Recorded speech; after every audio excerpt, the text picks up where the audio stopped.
3 minutes, 30 seconds remaining.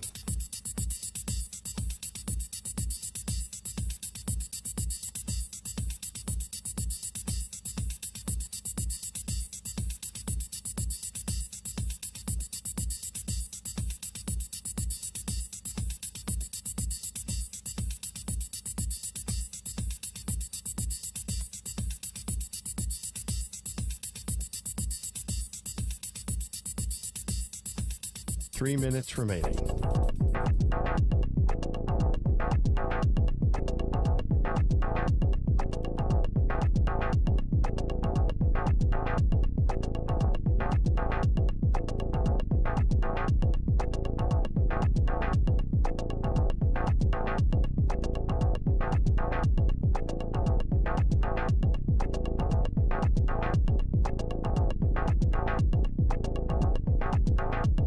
Two minutes, 30 seconds remaining.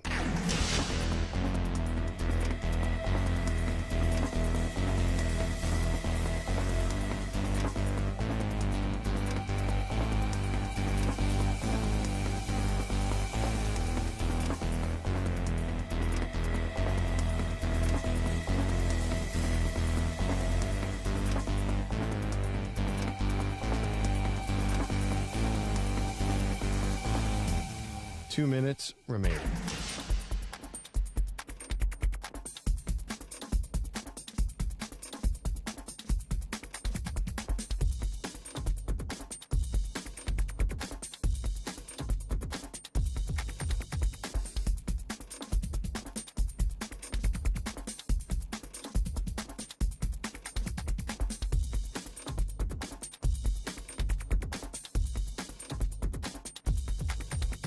One minute, 30 seconds remaining.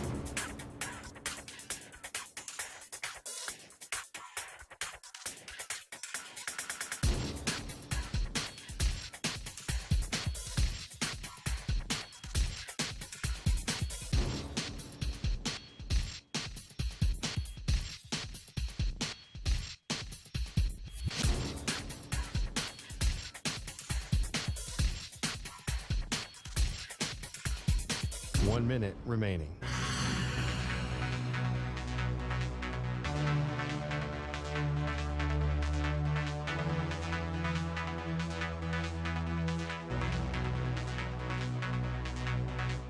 Forty-five seconds remaining.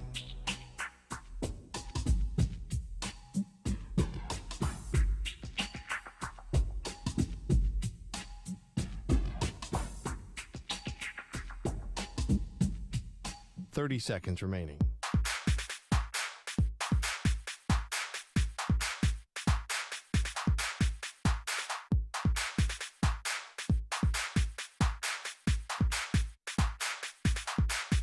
Fifteen seconds.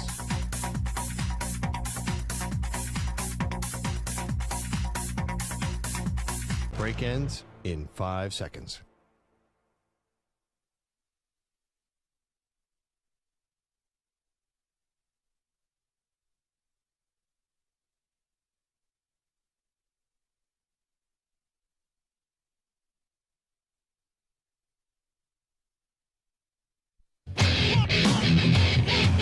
He's live. He's nationwide on CBS Sports Radio. This is the Zach Gelb Show.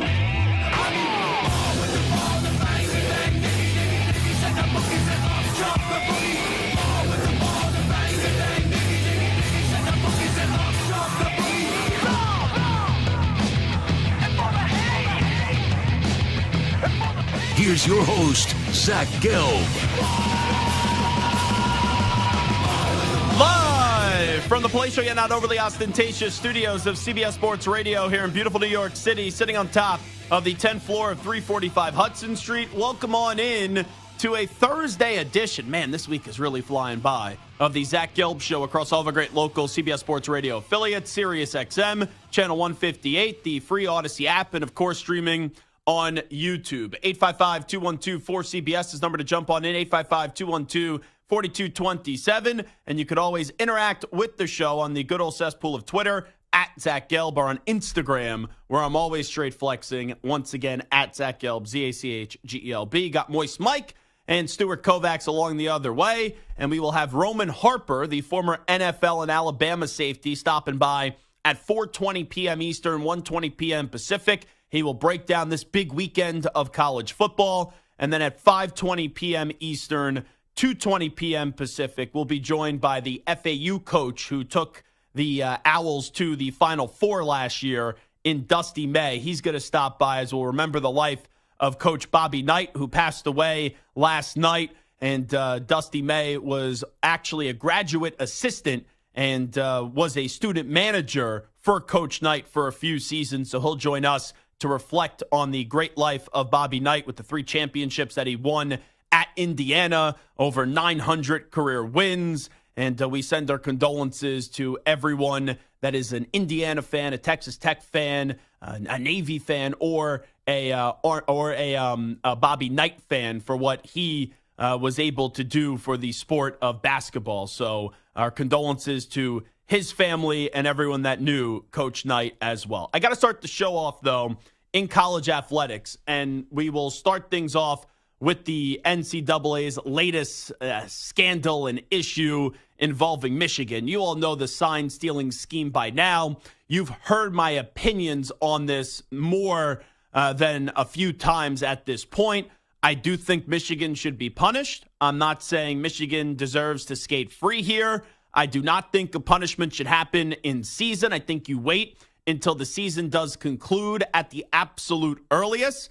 And even though I do believe there has to be some punitive action to Michigan, I do not think it needs to be as severe as what some have indicated. Ultimately, it does feel like, even with the reports that suggest that Coach Harbaugh is on the verge of getting an extension, I would imagine with whatever punitive action does come down, that eventually you are going to see Jim Harbaugh leave college, leave Michigan, and go back to the NFL. And whether that's with the Commanders or the Raiders or the Los Angeles Chargers or even the Chicago Bears, that is a wait and see. But in terms of the latest news, last night, Pete Thamel did release this report, and he was discussing kind of the tone and the tenor from the Big Ten coaches who had a meeting and a phone call last night with Tony Petitti,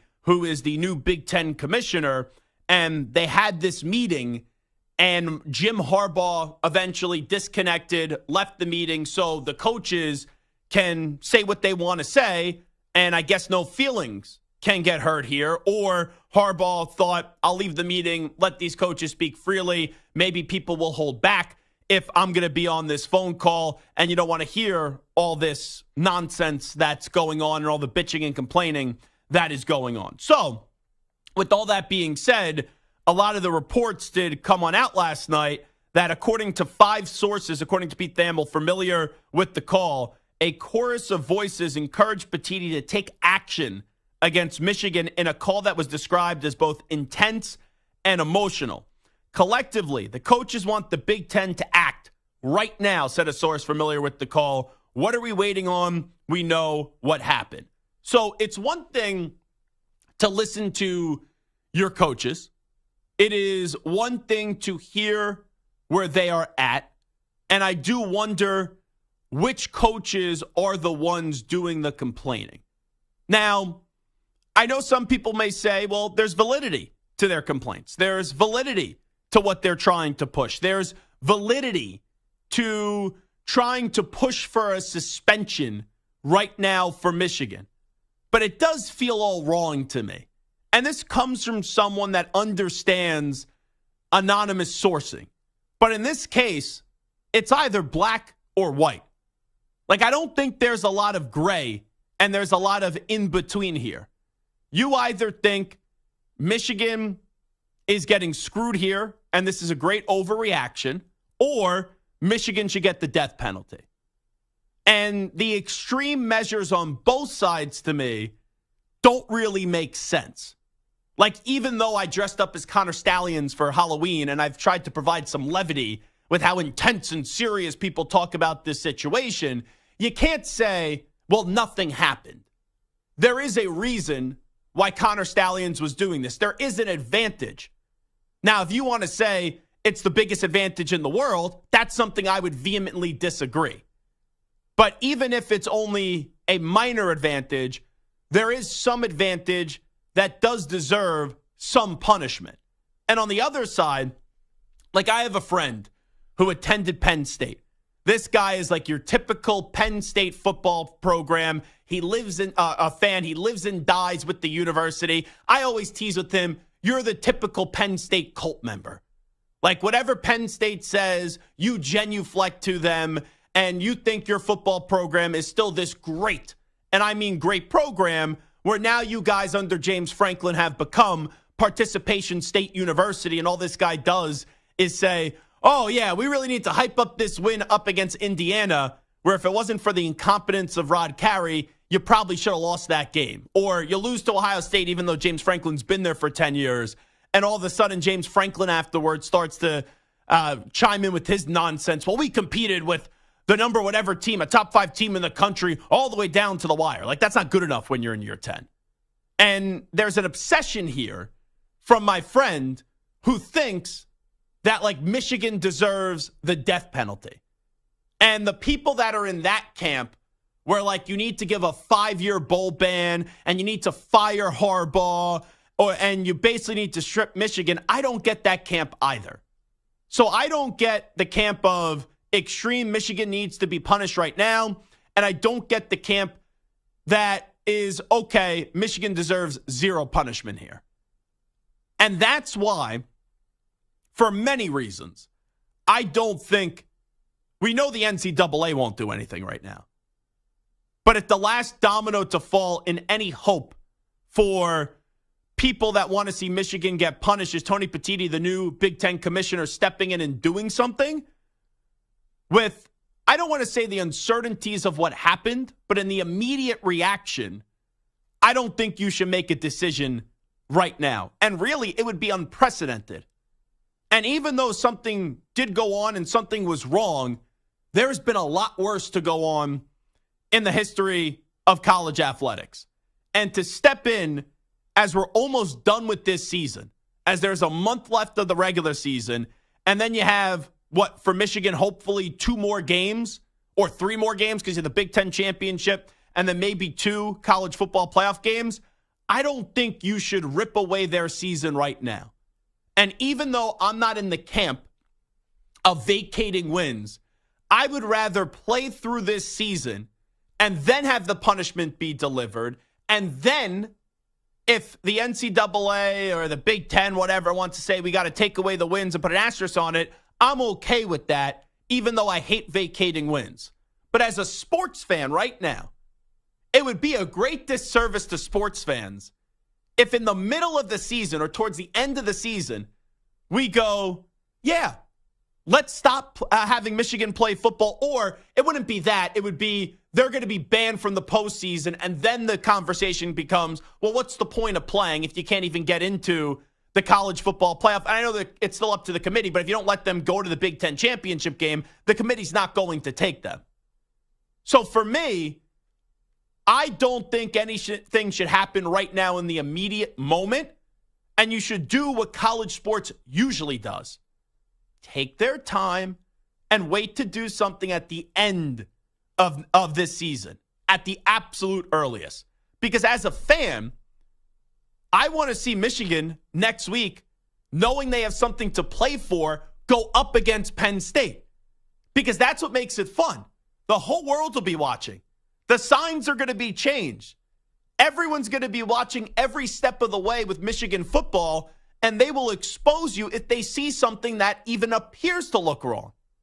So now we're going to basically beg Tony Petitti, oh, stop the season. What Michigan did was horrible. We need to punish them right now and not let us see what happens when it's a quote-unquote level playing field against Penn State.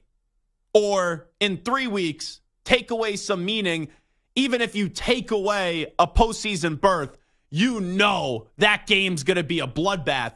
But take away the importance of potentially an undefeated Ohio State or undefeated Michigan, and the winner goes to the Big Ten championship and in all likelihood, the college football playoff. So don't ruin that for us now, because even though Michigan did something wrong, it's not to the extent where you have to do something that's unprecedented and have Tony Petitti, a new Big Ten commissioner, swoop in and go, here I come to save the day, and make a statement and say, Michigan, you're not allowed to participate in postseason play or our Big Ten championship. So it's one thing when you have coaches that complain. It's one thing when you have coaches voice their opinion. But with how simple this should appear to be, I would actually like to hear more of those coaches speak their mind and actually go on the record and speak publicly about this. Because if you were that fired up and that annoyed behind the scenes and you're demanding for Michigan season to basically come to a close tomorrow, have some guts and speak your mind right now. Like, I respect Dan Lanning. Dan Lanning came on this show. I don't know, all coaches to some degree are going to dance around the topic. But Dan Lanning gave us a pretty damn good quote about this on the record on this show to all of you. And I wish more coaches were like that, because I do think it's lame if, let's just say, and I'm just using this coach for an example, I'm not saying he's doing it, but let's just, I wouldn't even go to a big-time rival of Michigan. Let's just use Greg Schiano, who I happen to like. Like, let's say if Greg Schiano's saying nothing about this publicly, but then behind the scenes, I'm just using it as an example. I do not know if he's the one doing this. But if behind the scenes he's demanding Tony Petitti to stop the season, well, he should say that publicly. That's what he should do, and that's all I ask. But the big multi-million-dollar question here is, will Tony Petitti do something that some would view as dumb, or some would view as smart, or as some would view him having and showing his brass set pretty much? Would he actually step in when you have a team that most people consider is the best team or one of the best teams in college football and is your best chance to have the Big Ten in the college football playoff? Would he step in and say, we're not going to let you guys go to the Big Ten championship game, or we're going to put a postseason ban effective immediately on your program, or eliminate you from all further Big Ten games, or suspend your coach right now? Will he do that? And in this Pete Thamel article, even where it voiced, with no names, the frustration of the coaches, he did go on to say, Thamel, sources say that the Big Ten commissioner was listening carefully to the coaches, but not tipping his hand in what direction he may go. Sources expressed curiosity as to whether the Big Ten truly is interested in taking action or just listening to coaches so they can be heard. So not really much telling there. But it did say at the end, I don't think the Big Ten understood how upset everyone was, another source said. The tenor of the call was asking the Big Ten to show leadership. The conference and the presidents, and unprecedented violation of the rules would require unprecedented action from the Big Ten. So that's the latest from the Pete Thamel article. Let me hear from Lou Holtz, the former college football coach who last was getting into it with Ryan Day, or Ryan Day was offended with what Lou Holtz had to say. Now they may actually agree on the topic. Lou Holtz went on the record the other day, and he was on Hot Mic with Jonathan Hudden and Chad Withrow on Outkick, and this is Lou Holtz ripping the Michigan scandal. I find it deplorable about what the rumors are going around. I'm all for any advantage you can get legally. But to take the film of the opposing sideline, I just think it's deplorable. I think it's bad. I think they should definitely get to the bottom of it before they decide who's going to play for the national championship. So there's Lou Holtz. I vehemently disagree with him. And I'm sure Lou Holtz now at his early bird special is welcoming in Ryan Day. And here's the other thing. Michigan really can't comment on this yet. I know we had Roman Wilson on, and he said what he said. He's a player. Because there's no notice of allegations from the NCAA that's even been served yet, which opens up like this 90-day window as well. But this right now has turned into, I think we all know the NCAA, where the NCAA is basically saying, without saying it, we're going to wait. Because this is what the NCAA does. Like, we've had incidents go on, and they haven't been resolved for 7 or 8 years in the NCAA. Now everyone's turning to the Big Ten, where it's, the NCAA is not going to do anything. So the Big Ten, let's see if you could do something unprecedented right now and put a close pretty much on the Michigan season. I don't know what you guys think should happen and what will happen.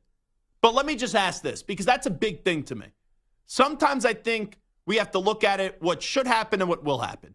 I do not think the Big Ten should basically end Michigan's season. When it comes to will they, I still lean more on the side that they won't than they will. But with this article by Thamel, and then it's like, oh, at the end, the last line is talking about how the commissioner didn't realize how upset the other coaches were. It makes you pause for a second, but then trying to think about this logically, I'm not going to trust that the NCAA or the Big Ten, if you're in the line of thinking, believe they should do the right thing, that they ever will do the right thing. Because they're all about the money and they're all about seeing their conference or, their sport do well. And from the NCAA side, they're not going to touch Michigan for many reasons. But from the Big Ten side, that's your strongest Big Ten team, in my opinion, this year. And what happens if you allow them to play? They beat Ohio State, and Ohio State still goes to a Big Ten championship game because Michigan isn't eligible. And then it's like, oh, the team that people wanted to say their season's tainted. Then we look at Ohio State, and it's like, yeah, you got to the Big Ten championship game, but you just lost to the team that should have been in the Big Ten championship game a week before. So we're almost at the end of this season. Let it play out, and then we go from there. Samter, what do you think should happen? What do you think will happen here when it comes to the Big Ten? So just a quick breakdown for me. What they actually did, what advantages they got, I agree with you, is not the end of the world. The way they went about doing it, the deception, the lying, the going behind other schools' backs, it was just the reason why coaches are so pissed. It's not the advantage that Michigan gained. It's how they did it. Fair. And how egregious and just deceitful they were in the process of doing it. And really sloppy, let's be real. Sure, sloppy. But I read one quote that one of the Big Ten coaches said, something along the lines, was a different article, they could have got away with this if they just weren't so sloppy about it. So it's almost like we're not really bitching about the actual crime. What we're complaining about is how they went about doing the crime. Yeah. Do the crime better is what the coaches, some of them are saying. Do the crime less sleazy, less creepy, less mean, less deceitful as what you did. Because I think the coaches are upset, not just about what they gained, but like the way that they're making the other schools look in the process. Fair. To me, if what all these allegations are true, yeah, Michigan deserves a significant penalty. Again, not because of what they gained, but because of how they did it and what the whole process was. And there are multiple instances where a team who didn't even play in their conference's championship game made it to the playoff. Bama, because, you look at the SEC East. Yeah. Or SEC West, I'm sorry. Bama's been there without having to be in there. Ohio State has been in the playoff just last year without being in their conference championship. So can can the Big Ten prevent Michigan from playing in the Big Ten championship game? Absolutely. They can't keep them out of the college football playoff. And if Michigan goes undefeated and beats Ohio State but doesn't play in the Big Ten championship game, the college football playoff can still say, all right, you did your thing, you were punished by the Big Ten, but we're still going to put you in the Final Four. So that way, I think the Big Ten can have their cake and eat it too. They can punish Michigan, but still get the big Michigan-Ohio State game. They can still get Michigan in the college football playoff, and I think that's the way to do it. But punish with the Michigan committee, for the Big Ten championship game, and that's it. But with the committee, and I don't know the complete breakdown of who's on the committee, but how many in the committee, when you're making these determinations, will hold that against Michigan? Like annoyed Big Ten athletic directors, just wondering. I mean, they might, but if Michigan gets punished and prevented from going into the Big Ten championship game, then maybe that would assuage them enough to say, you know what, the big picture of getting Michigan into the playoff is going to be more important now. And yeah. I think another part of it is maybe punish Harbaugh, right? Harbaugh missed a few games. We saw Urban Meyer miss games with the Zach Smith situation, and Ryan Day took over there. Just maybe punish Harbaugh. The team can still play. The players aren't going to be punished, although maybe the players knew about it. But maybe punish the coaches as opposed to punish the team. I wouldn't do anything until after this season. But the Let this problem season with play that out. is taking away wins. There's no problem with it. No, there's many problems with it. Because if they gain but hold on. If you think this is like a severe thing, let's just say, everyone knows what's going on now. The teams have already changed their signs. So line up the football, let that ball go up into the air, and we'll get our answer on how much of an advantage it is. And guess what? If Michigan plays Penn State and next week and they get smacked, then it doesn't look good for Michigan. If Michigan beats them 42-10 and beats the pants off of them, I don't want to hear from James Franklin. And the same for that Ryan Day over at Ohio State as well. I understand your point. I'm also annoyed, too, because I have Ohio State-Michigan tickets already, so I want to see a good, fully competitive game as well. And I still think it will be because it's a rivalry game. But if you cheated on your midterm, that doesn't mean that if you do well on your final that you should be excused of cheating on the midterm. Right? You still cheated, so and you still gained an advantage after the final. on. And so maybe that advantage allowed them to prepare better for these later games. I don't know. But either way, if Michigan wins the Big Ten championship, if they win the national championship, and then we go back and start vacating wins, well, now what? We just give the national championship to the runner-up? We just say, hey, you guys lost the championship game to Michigan, but now you're the champions. But everyone knows that's a bunch of hogwash. I want to see the games be played. That's what I'm about. Stu, what do you think ultimately happens here real quickly? I'm more with Mike. I don't want to see vacated stuff. I'm over that. We saw that with Reggie Bush. We've seen it many of times. I don't want to see Michigan win the championship and then them to tell me, oh, they didn't. Yeah, no. I don't want that. And don't get me wrong. I think that's stupid when the NCAA does that, but I'd rather have that be the case than when you have a team that I legitimately think can win the national championship, the NCAA, or excuse me, the Big Ten now swoops in and goes, oh, you're ineligible for the Big Ten championship game. Because I do think that will impact the way that the committee does think about this. I feel like they could also go about it in terms of punishing them maybe with scholarships or transfers or something like that more than, okay, they're banned from this or they can't win this championship or they get this championship stripped away. And that's also why it's complex right now in terms of what they should do. And that's why they should do nothing and wait until the end of the year. Zach Gelb Show, CBS Sports Radio. You're in a 5-minute break.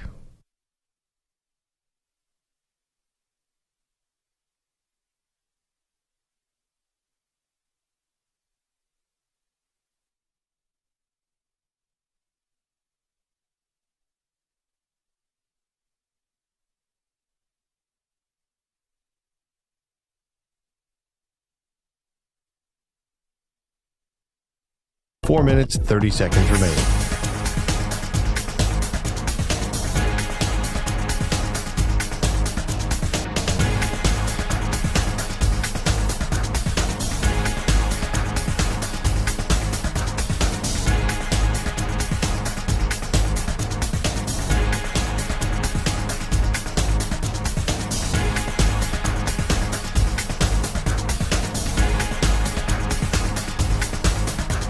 Four minutes remaining.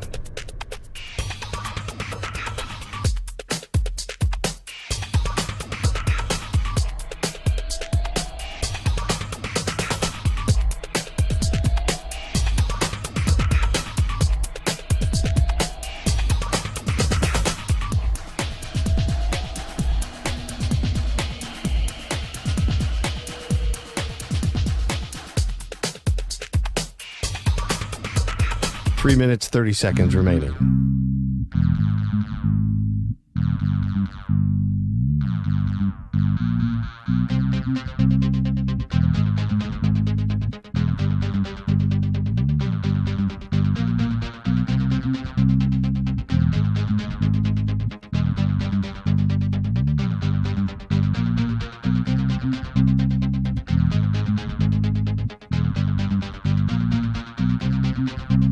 Three minutes remaining.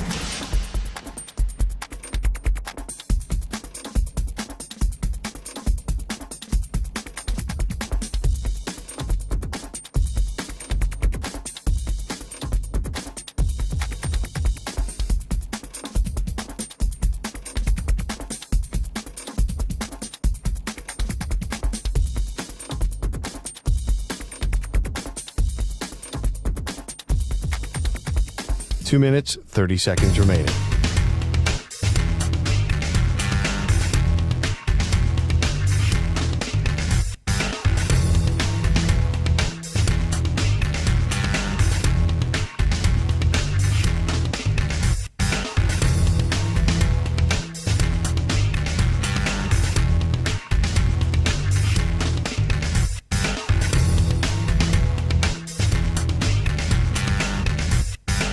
Two minutes remaining.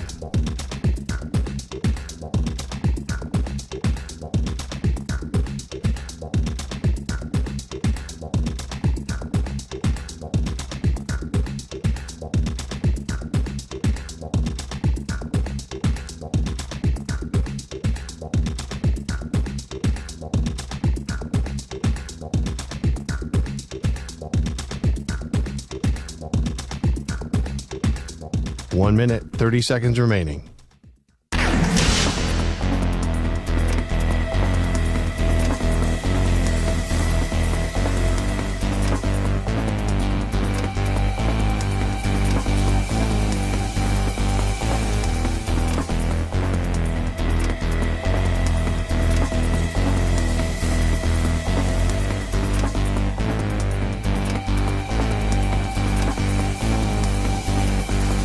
One minute remaining.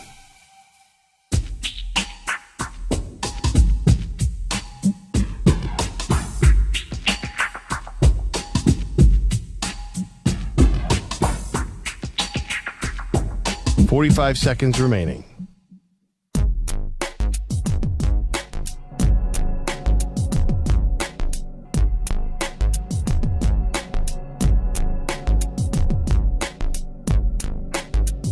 "30 seconds remaining.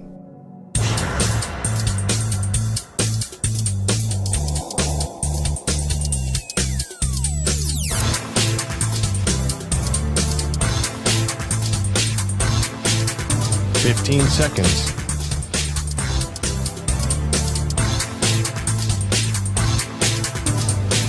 Break ends in 5 seconds.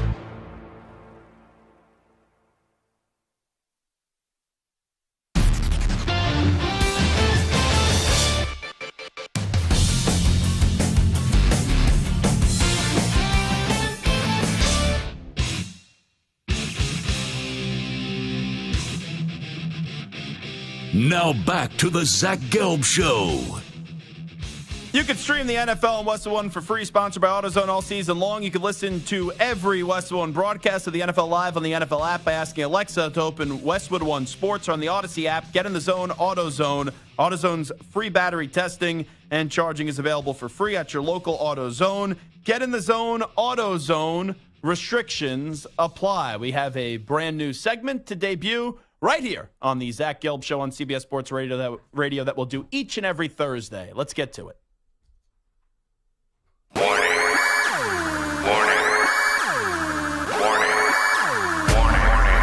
It's a Thursday.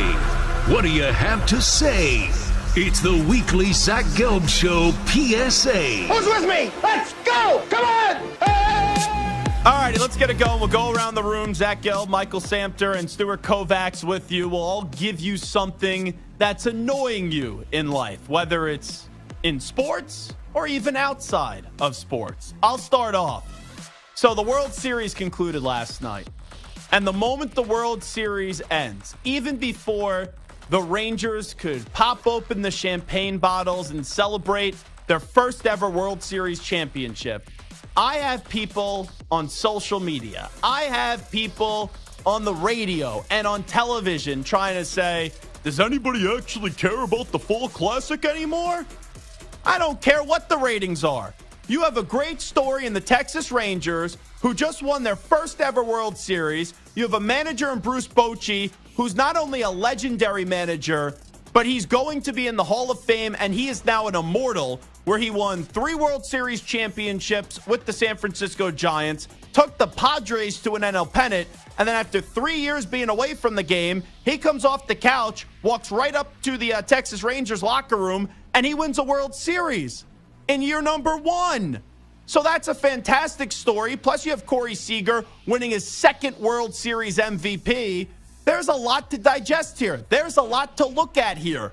So don't tell me, oh, the World Series means nothing. Oh, the World Series is boring. Who cares about the Rangers? And you rain on their parade, because you damn well know if that was your team, you'd be jumping up and down like a fat kid in a candy store. And that was actually a very fun postseason, which, by the way, the Rangers did not lose a single road playoff game. And you had a World Series that was a fun game 1, a blowout in game 2, a fun game 3, a blowout in game 4.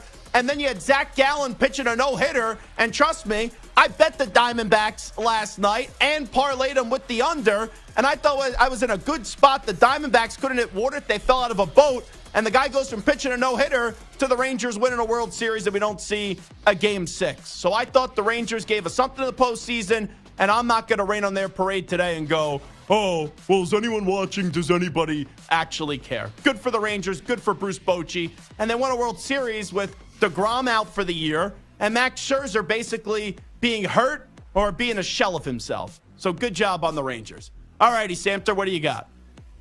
All right, so I was deciding between a couple, life things and some sports things that piss me off. And there's one that just drives me crazy, and this is a sports-related one. Teams that run the ball on 2nd and 1. Not like 2nd and goal at the 1. I'm talking about 2nd and 1 at like the 38-yard line or the 40. Why the hell are you running the ball on 2nd and 1? Play action pass and throw the ball down the field. Why are you looking for that 1 yard for the first down when you can get a big play? Go play action, get the defense to pull up, make a big play downfield. You don't get it, you can run the ball on 3rd down. Depending on where you are on the field, you can run the ball on 4th down. But why the hell are you going for 1 yard when you have 3 shots to get that yard? It makes no sense to me, and I hear announcers all the time talking about it. Tony Romo was talking about it the other day also. Why the hell are you running the ball on 2nd and 1? It makes no sense. My biggest problem with 2nd and 1 or 3rd and 1 or 4th and 1 is when you run the football and you're running it out of the gun. Why would you line yourself up even further away from the first down marker? But good one there, Samter. What do you got? Or if you're my former head coach who has a good running back and doesn't run the ball at all when there's 3rd and 1 or 4th and 1. Gets down to the 3 and then goes, Aiden O'Connell, let's throw it. Picked off to the other team. That's an astute observation, Stu. What do you got? All right, mine is not sports related. It's life related. Ooh, I like this. Life advice with Stuart Kovacs. Here we go. It has to do with my commute. Mostly the commute home. The commute going into work is fine. I take mass transit. I take what is called a PATH train. So a type of a light rail train is what I take to get to work for people who are not in the New York area. Mm-hmm. When I leave work at around 6 o'clock at night, the train cars are absolutely packed. You're squeezed in there like sardines. Fine, whatever. My problem is people that have these giant backpacks on their backs and they don't take them off. They keep their backpacks on, so there's no room when you're trying to squeeze on the train. I'm like one of the later stops on the train to get back to New Jersey. They keep their backpacks on instead of you take your backpack off, you put it at your feet. That makes so much more room because these people are standing there with the backpacks hanging out their back, and it's almost like two people. You around? Yeah, and they're swinging around, they're hitting you. It's ridiculous, and that's one thing that almost every night, especially Tuesday, Wednesday, Thursday, when there are more people coming into the office, that really grinds my gears, if you will. So Ooh. That's that was the last night Stu about to have a meltdown on the train because he's getting hit with the backpack. How far is your commute home, by the way? It's like 30 minutes, 35 minutes. It's not too bad, but it's just annoying. That's too long. I would say I would offer my services and be a bodyguard for you. If anyone gets too close with you with a backpack, I'd smack them over the head. But then that's 30 minutes there, 30 minutes back, and then my 10-minute commute home. Yeah, I'm not going to do that. My biggest problem with what you actually said, though, and I think it's a fair point, when you're walking out of here, how about the bikers, the people that are on bicycles? Every day, you have to stop because there's a bike lane, and they come cruising down the street. They run all the red lights in the world, and I can't tell you how many times I've almost been hit by a biker. It's like they should be treated as people that are treated the same way you drive a car. You run a red light, cop, whoop, whoop, and go get them. That's what I need to see here. But these bikers just have no etiquette whatsoever. It's bad. When you have the right of way, you would think the bikers are the ones that have the right of way. Like, you're supposed to yield to pedestrians. Mm-hmm. It's almost like you're supposed to yield to the bikers. That's how they treat it. And you think they would understand that because you're on a bike, you're exposing yourself, so safety should be of the utmost importance, but bikers just don't care. Alrighty, that's the first installment of the Zach Gelb Show PSA. We will take a break. We'll come on back. When we return, we'll update you with some of the biggest stories in the world of sports with some audio. We call that segment the News Brief. But first up with the latest CBS Sports Radio update, he looks like he could be the coach of St. John's, or is that a little homage to the late, great Bobby Knight? Just wondering, at Indiana. No, just first clean thing today. Oh, okay. I thought there was some statement being made by Ack. No. There's never. It's just, all right, this looks good. And Ack, of course, is wearing this bright red sweater tonight, and we will chat about the life of Bobby Knight coming up at 5:20 p.m. Eastern time today with a man that knew him during his early stages. I'm talking about Dusty May's early stages of his career when he was a student at Indiana, and, of course, Coach Knight, who was a part of Army, Indiana, and Texas Tech, unfortunately did pass away last night at the age of 83. So we will remember his life with Dusty May, the coach of FAU, coming up at 5:20 p.m. Eastern 2:20 p.m. Pacific. We will come on back with a news brief. First up, here's Rich Ackerman. CBS Sports Radio.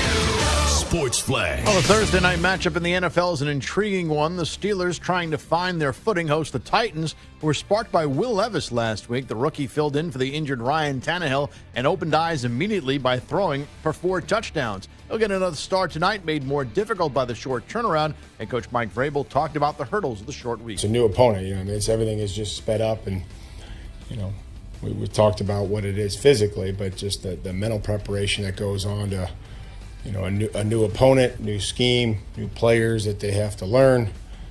So I think that's a challenge as well. Kenny Pickett will start for the Steelers despite a rib injury. Minkah Fitzpatrick is out, though. Josh Allen back at practice for the Bills a day after sitting out. And Deshaun Watson's status for Sunday remains up in the air, with the Browns quarterback saying he's unsure if he can play because of his injured shoulder. The Sixers are in action for the first time since dealing James Harden after wins in 2 of their first 3. They'll host the Raptors. Philly beat Toronto for its first win of the young season. And 6-time All-Star in 1978 NBA Rookie of the Year Walter Davis has died at the age of 69. His number 6 was retired for the Suns, for whom he played 11 seasons. I'm Rich Ackerman. CBS Sports Radio is everywhere, Perloff, at home, in your car, and, of course, on your phone and tablet. Maggie, you can find us on your local affiliate, Sirius XM Channel 158, or the free Odyssey app. CBS Sports Radio.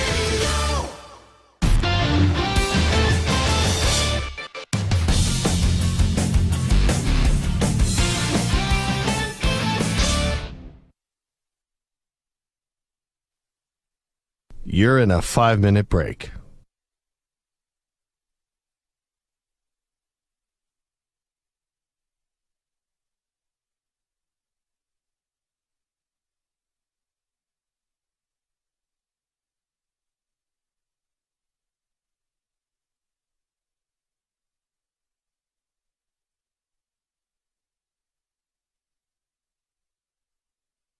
Four minutes, 30 seconds remaining.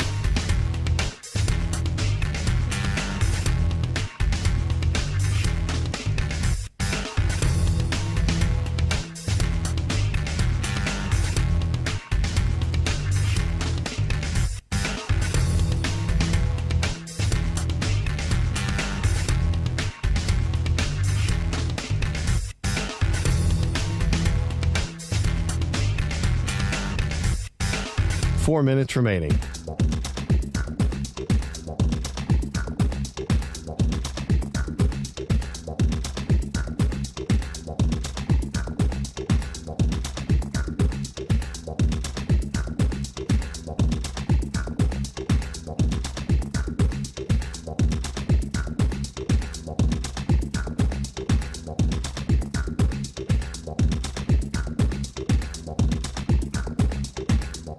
Three minutes, 30 seconds remaining.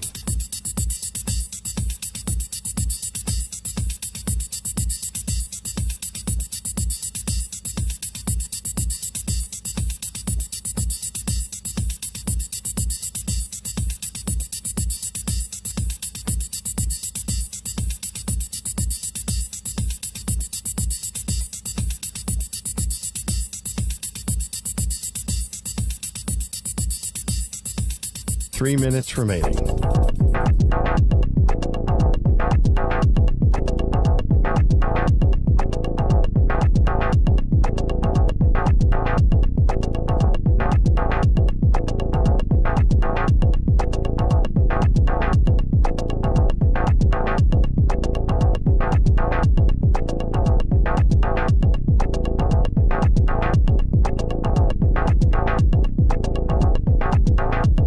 Two minutes, 30 seconds remaining.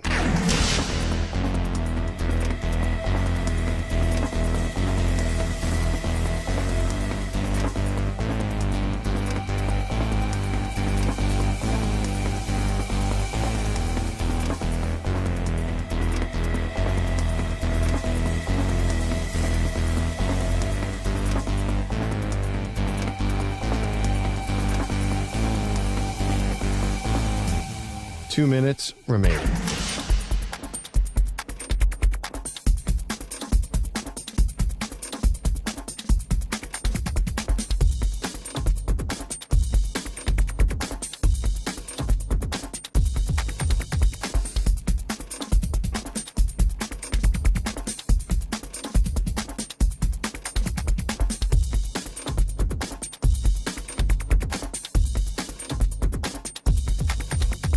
1 minute, 30 seconds remaining.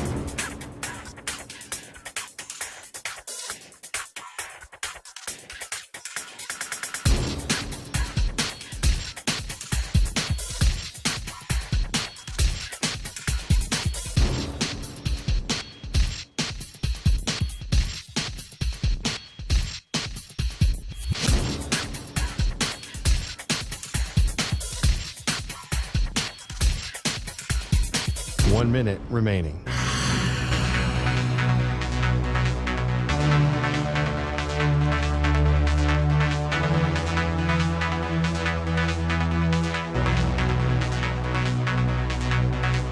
Forty-five seconds remaining.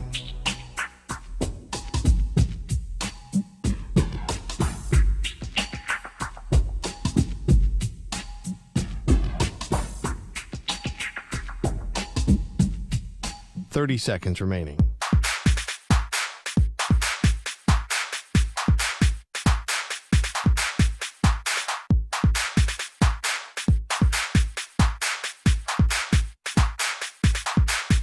Fifteen seconds.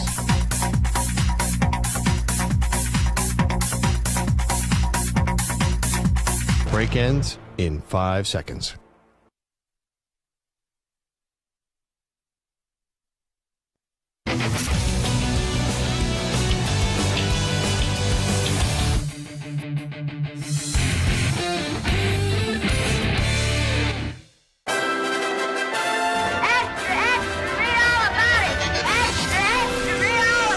Time for your daily news brief. We get you caught up on the rumors, reports, and reconnaissance from the day in sports.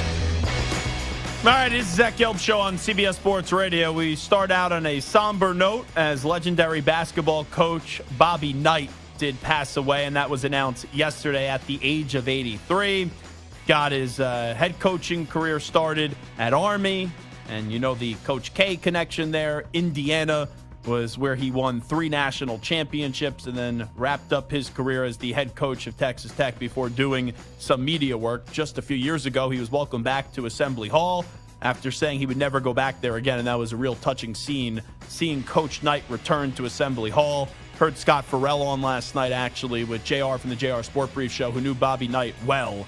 And I just thought it was an unbelievable tribute that Scott did give him. You can use the Odyssey app and the rewind function if you want to hear more of that conversation with JR and Scott Farrell. But let's hear some old clips from Bobby Knight. This is Bobby Knight, a clairvoyant basketball mind, lauding Michael Jordan back in 1984.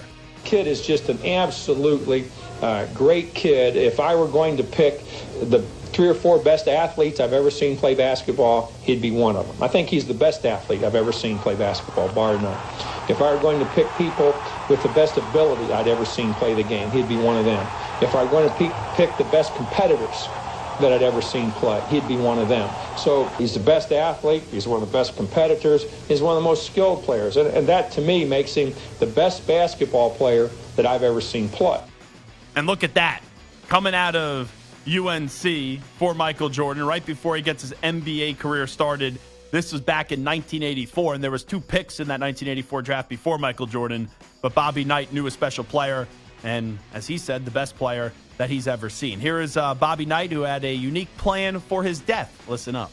When my time on earth is gone and my activities here are past, I want they bury me upside down and my critics can kiss my It's one of the all-time great quotes ever. Absolutely love that. Let's go to Bobby Knight, who always had a contentious relationship or an interesting relationship with the media. He called out the media profession. Try to help you young guys in this profession you've chosen. It's 1 or 2 steps above prostitution. Just what a quote machine. And let's go one more. This is the play-by-play of Bobby Knight throwing a chair. Steve Reed, an excellent free throw shooter, will have the honors shooting the technicals. Looky here. Bobby Knight just threw his chair clear across the free throw lane. And I think Fred Unbelievable. He picked up another tee. So I was talking to my dad today, who used to be a longtime radio producer I don't know, like 20 years ago he went into sales, something like that. The dates may not be accurate on that, so don't quote me on it. But I was talking to my dad today about Bobby Knight and if he had ever had any interactions with him.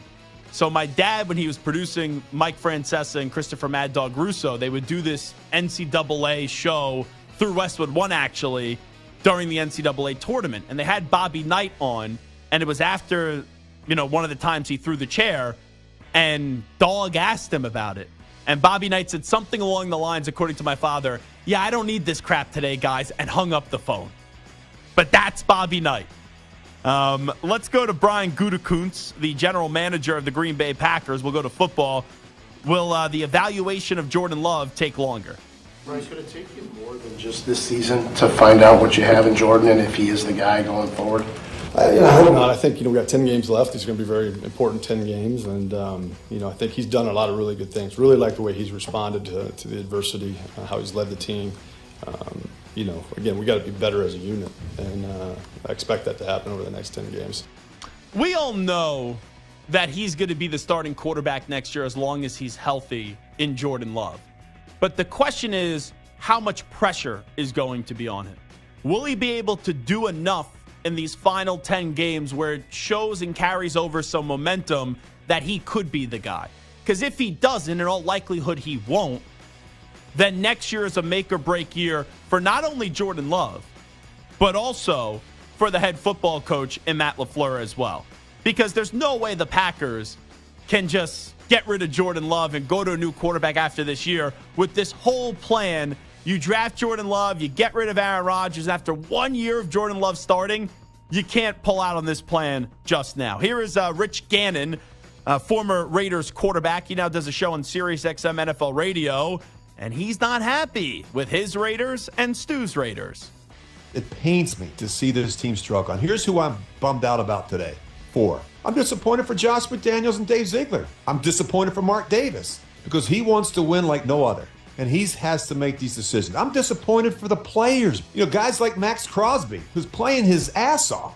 I'm disappointed for, Devontae Adams, who's throwing his helmet on the sidelines because he has got no one to throw him the ball. He's wide open. I'm disappointed for the assistant coaches. And I'm disappointed for the fans. And it's been way too long since they've had success. I'd like to help them get back there. I don't know how to do it, Bruce.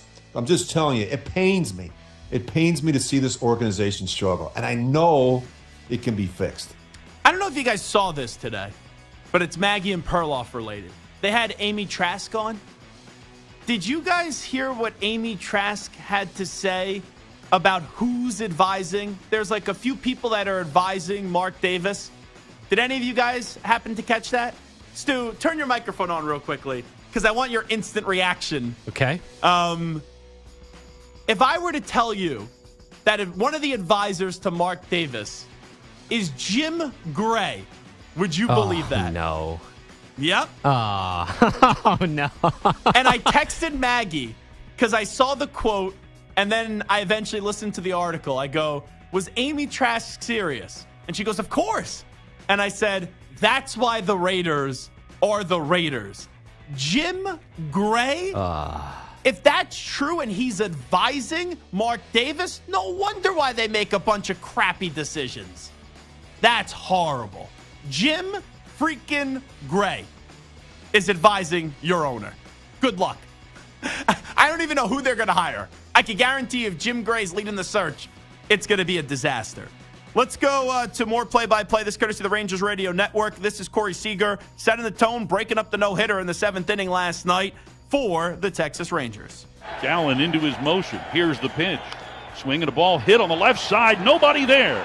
It rolls out into left field. An opposite field single for Corey Seager to break up the no-hit bid by Zach Gallen. And let's go to the final call. The Rangers winning their first ever World Series championship. 2 balls, 2 strikes. Spores kicks and fires. He struck him out looking. It's over. It's over. The Rangers have won the World Series. Ranger fans, you're not dreaming. The Rangers are the World Series champions. Samter, you've been around radio a long time. You just win a World Series. That is the Rangers Radio Network. I got to have a little bit more energy. I need screaming. I need yelling. I need you losing your mind. This is the first ever championship. How is it so dull right there?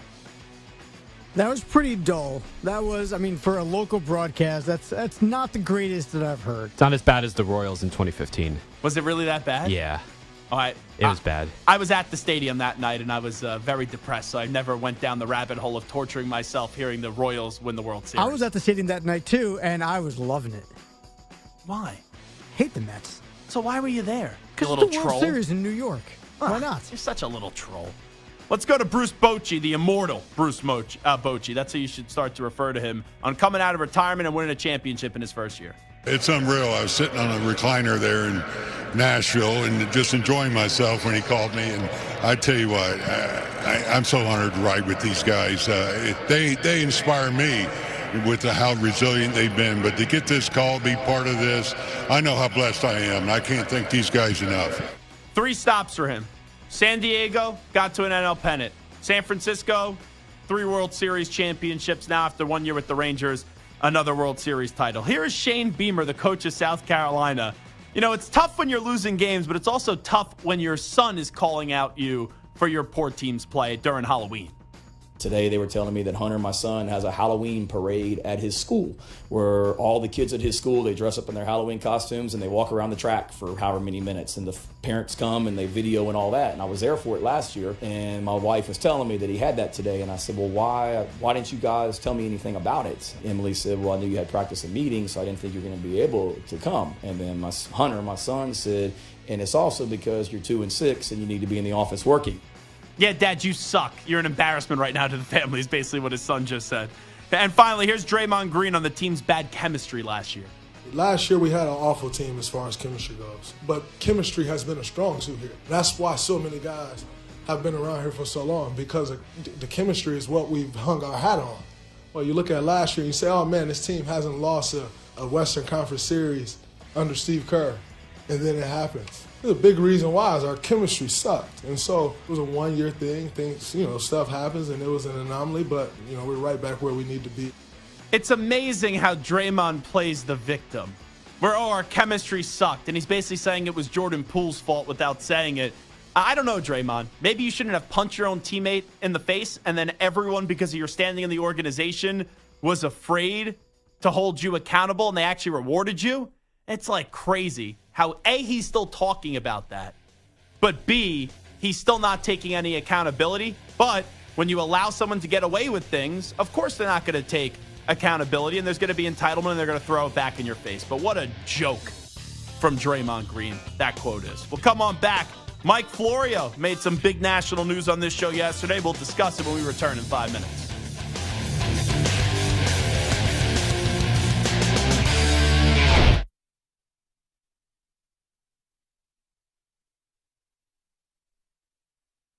You're in a 5-minute break.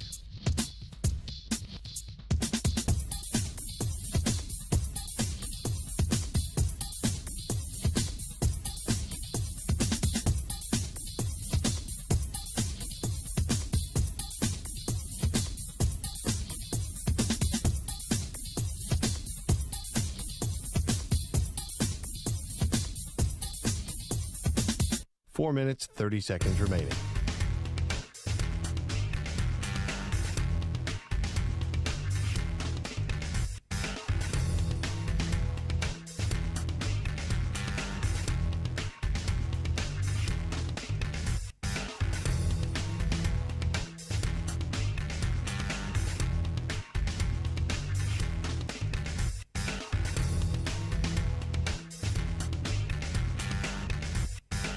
Four minutes remaining.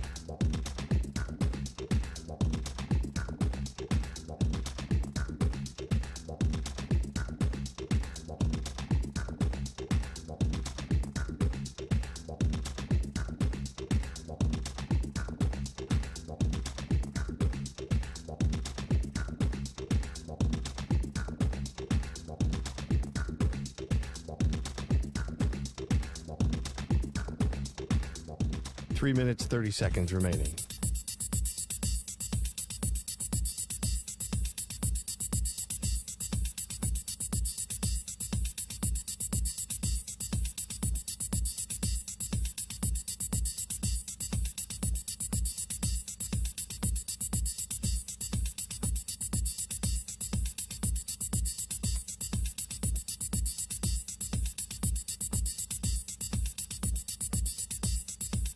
3 minutes remaining.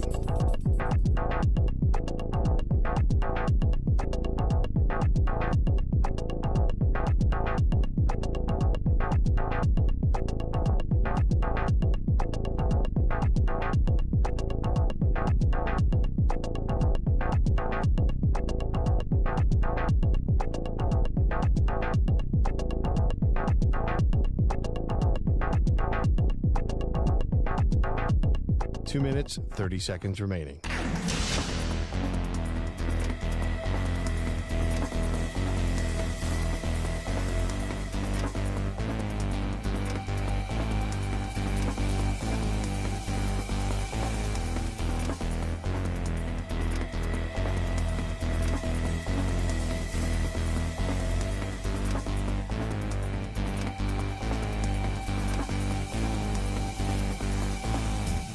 Two minutes remaining.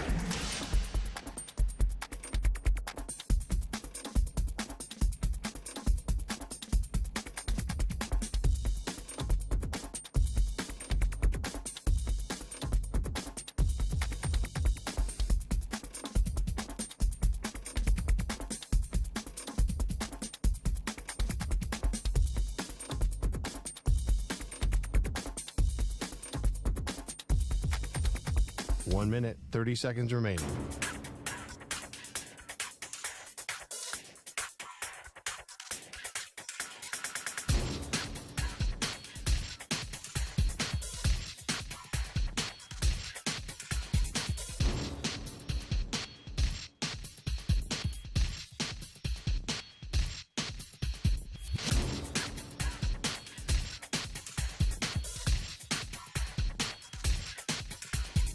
One minute remaining.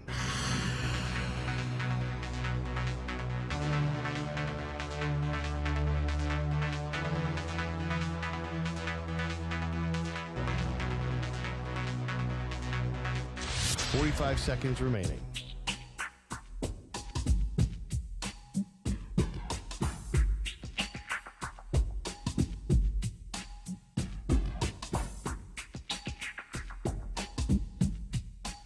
Seconds remaining.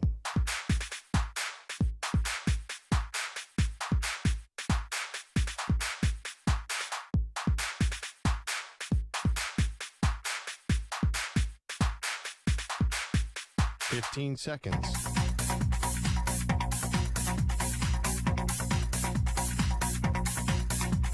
Break ends in 5 seconds.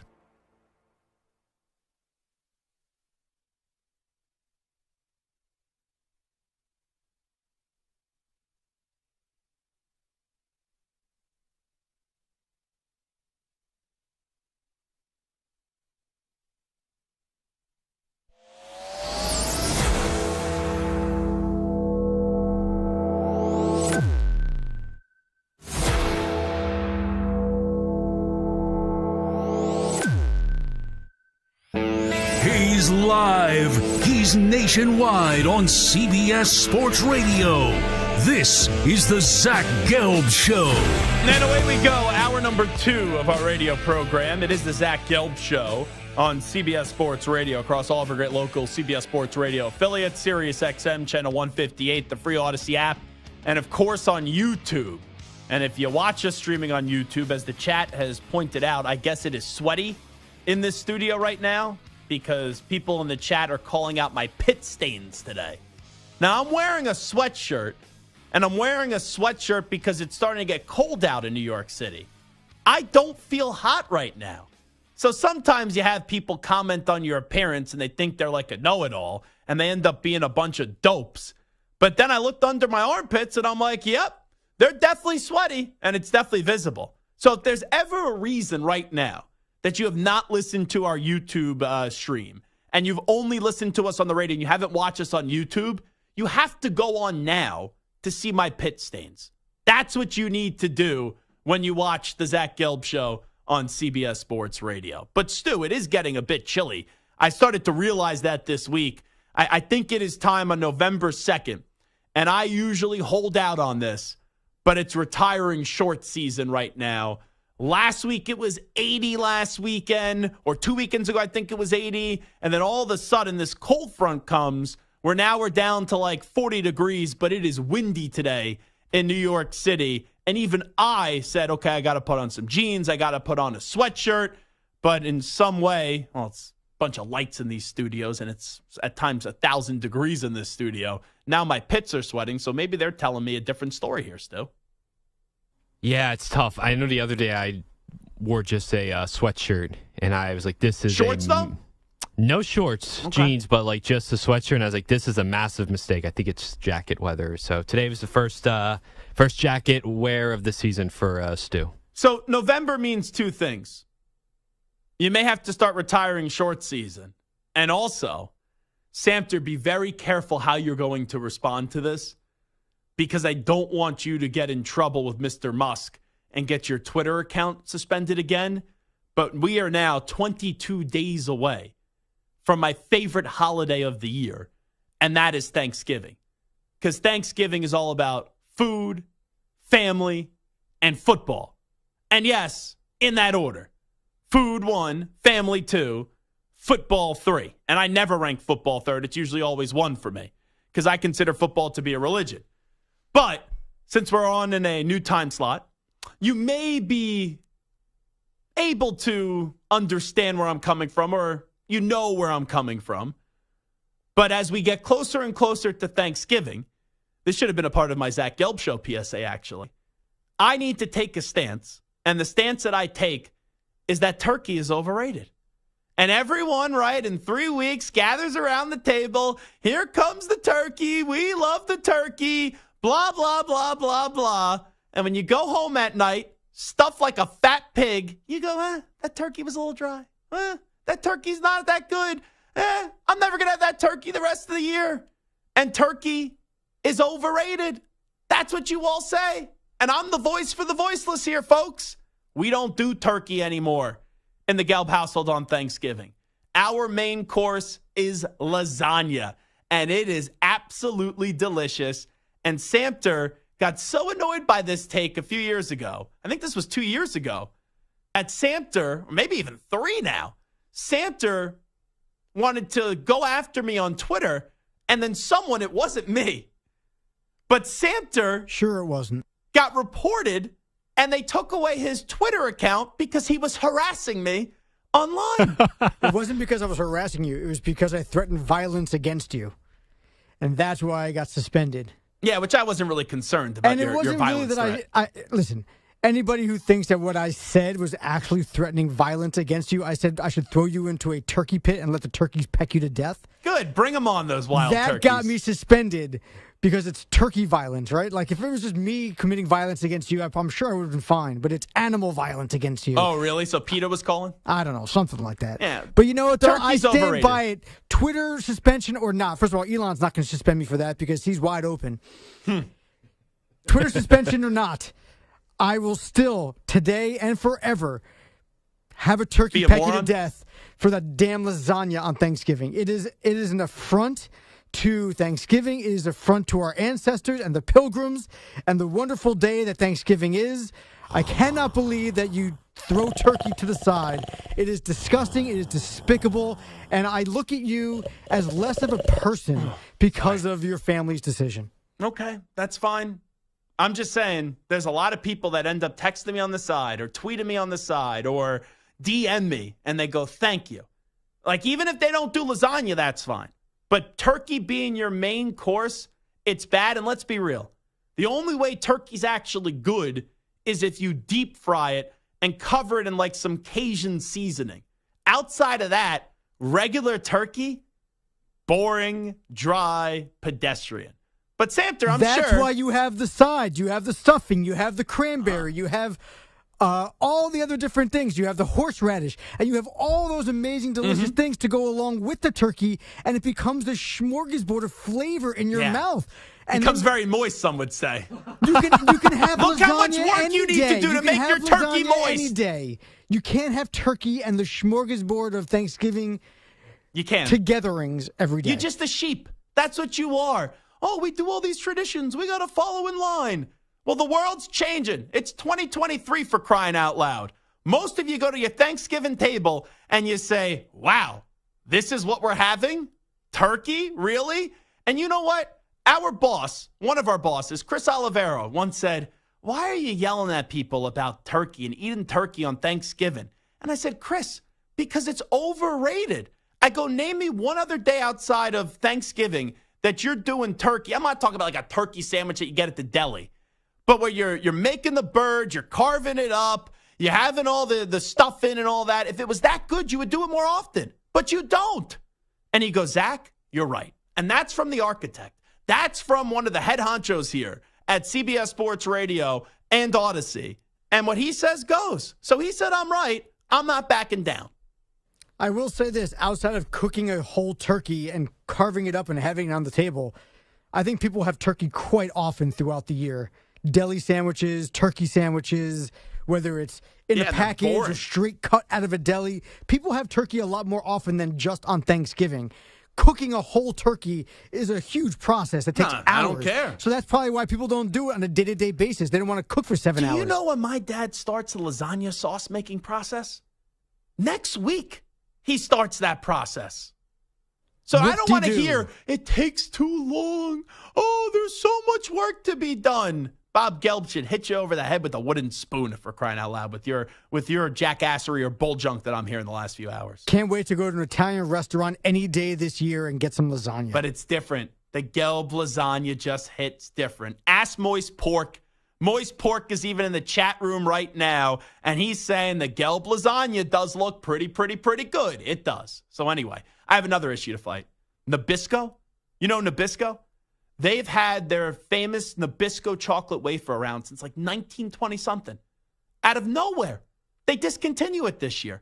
So now I have to find an alternative for the Nabisco chocolate wafer to make my famous cookie cake icebox cake as well. So Thanksgiving is already off to a rough start. We're going to get a definitive answer. I just put up a poll. You either hate turkey on Thanksgiving or turkey on Thanksgiving is a must. Yeah, but people are afraid to speak out.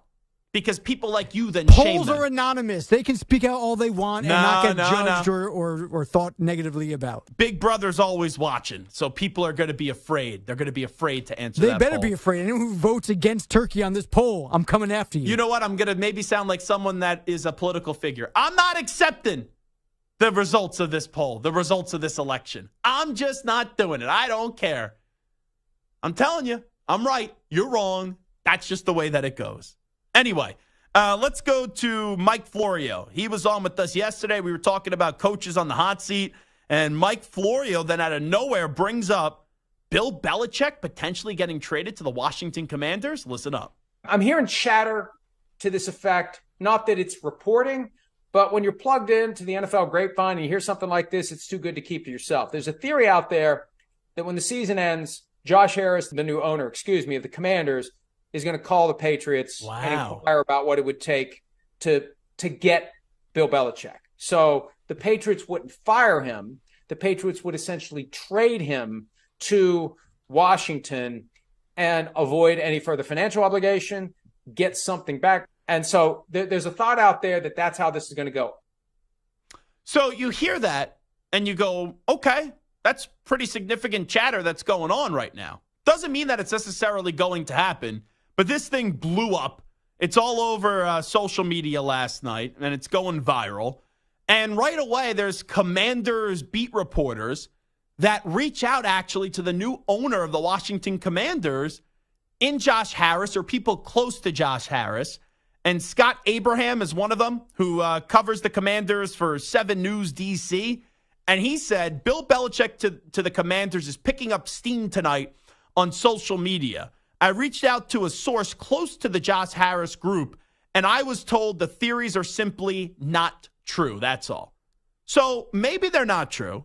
But with that being said, and this is not me going directly after Scott, it's just responding to Scott's report. Scott, if they were true, and I'm not saying Florio is 100% right on this, but I don't think Mike Florio just does things all the time for clickbait. I think Mike Florio is well connected in the NFL. Mike Florio runs Pro Football Talk, and there's a lot of people when you're in a position like Mike Florio is that likes to gossip and likes to tell Mike Florio certain theories and certain things. But in this case, if let's just say Florio is right, that someone said to him, hey, watch this, Harris kind of behind the scenes has expressed interest in maybe trading for Bill Belichick when the season is currently going on and you currently employ Ron Rivera. Like, we're not talking about Daniel Snyder here. We're not talking about Mark Davis. We're not talking about incompetent owners. We're talking about competent ownership group. Do you think they're going to say, yeah, what Mike Florio said is right. We're going to go pursue Bill Belichick? Because then you call Robert Kraft, and Robert Kraft's going to want more than whatever he already wants because he has leverage. So just because people close to Josh Harris are denying it doesn't mean it won't happen. Now, there's a different conversation to be had here. Should the Commanders do this? If Belichick is going to take this patient approach and not go win now, I don't know if they should do this. I would say they shouldn't do this because he's 71. I still think Bill Belichick is a heck of a coach. I know some of you dopes right now go, oh, he's nothing without Tom Brady. He sucks. He's terrible. Brady made him. Yeah, Brady's more important than Belichick. Players are more important than coaches. You need a quarterback to win consistently in this league. But it's not like Bill Belichick now all of a sudden is some bum. Like, I know we're going back years and years and years. Bill Belichick, when he was the coach of the Browns, he did take them to the playoffs one time. He did defeat the Patriots in a playoff game up against Bill Parcells. You know, without Brady, he's made the playoffs one time. You know, he did have a team that was 11-5 as well without Brady when Brady got hurt. But it's not crazy when you lose the greatest player of all time that your team starts to decline. So I still do believe that Bill Belichick has the ability to be a good coach. But at 71, if he wants to go about building and patience, and he's not ready to go like win till 73, 74, how much longer does this guy actually want to coach? So I could question it on that front from the Commanders. But on the flip side, the question becomes if, let's operate in this world, if Josh Harris does pick up the phone, Robert Kraft, I want Bill Belichick, what's the compensation? What do we got to do? Does Belichick want to go to the Commanders? And also, does Robert Kraft want to trade his coach? And I think Robert Kraft would listen. And for Bill's sake, you've been there now as the head coach. This is your 24th season. Like, that doesn't happen. I do think Bill should do what Brady did, and he should go elsewhere to try to win another ring. Now, Bill may say the Commanders aren't the best spot to do so. The Chargers would be better. And I don't think the Bears are better. I don't think the Raiders are better. But if the Chargers don't open up or he doesn't want to go to the Chargers for whatever the reasons are, and you feel like you want a new home, yeah. I would then say, okay, the Commanders could be a fine spot. Because the Commanders have some talent right now. They need more talent, but they have some talent right now, even with trading Montez Sweat and Chase Young. Like, Terry McLaurin's a stud. Outside of Terry McLaurin, what talent do they have? I like Jahan Dotson. He's a solid number 2 wide receiver. He's all right. Jonathan he Allen is a good pass rusher. Deron Yes. Payne is a really good defensive player as well. Like, I'm not telling you this is a great roster, but it's a better roster than what Bill has built in New England right now. So all I'm saying is I do think Kraft would listen. And ultimately what it comes down to is Bill Belichick willing to give his blessing as well. Because Josh Harris is not going to trade for Bill Belichick if it goes down that road. If Belichick is like, no, I don't want to go there. I have no interest. Like, why would you trade for the coach if he doesn't want to go there? So that's the intriguing part of the conversation to me. Not if does Josh Harris pick up the phone call. Will the Patriots with Robert Kraft say, yep, we're interested, and will Bill Belichick say he's interested as well? 855-212-4CBS, 855-212-4227. You could jump on in if you want to touch on that conversation. But Chris in Texas is listening to us right now, and I guess he's not happy with me saying turkey is overrated. Let's go to Chris. Chris, what's happening? Well, I'm glad the Rangers won last night, but your take on turkey and Thanksgiving is all wrong. Why do you like turkey? You tell me what makes turkey so great. You describe me how your turkey is prepared there, Chris. My mom has always, just put it in the oven and roasted it, either her or my grandmother's. And I just always like the taste. And it's smoked turkey, not just a regular turkey. Well, let me ask you this, and I want to be disrespectful to your mom or your grandmother. I would never do that. But isn't that turkey a little dry? Nope. But you need to add all that other crap on it to make it good. Not well. A lot of it we don't, because we don't do the stuffing. Never have. So you just eat the dry turkey pretty much. Yeah. I don't know, Chris. Yeah. It doesn't really stand out to me. I've never had turkey and said, wow, that's unbelievable. That's amazing. Just never had it. I may not go on wow, but I'm not much of a lasagna eater either, so. Well, Chris, you have my family's lasagna. You'll be stuffed on the couch. You won't know what to do with yourself if we're being honest. Yeah, I watch the Cowboys kick whoever they play, but. Well, how many times does that actually happen on Thanksgiving? Oh, more than a few times through the years. I remember them having Seahawks for Thanksgiving when I was a kid, and it was 51-7. Yeah, but how many years ago are we talking about? Unfortunately, I was probably about 11. See, like, this is the thing, Chris. You know that you're going to get disappointed each and every year by your Dallas Cowboys, it feels like, on Thanksgiving.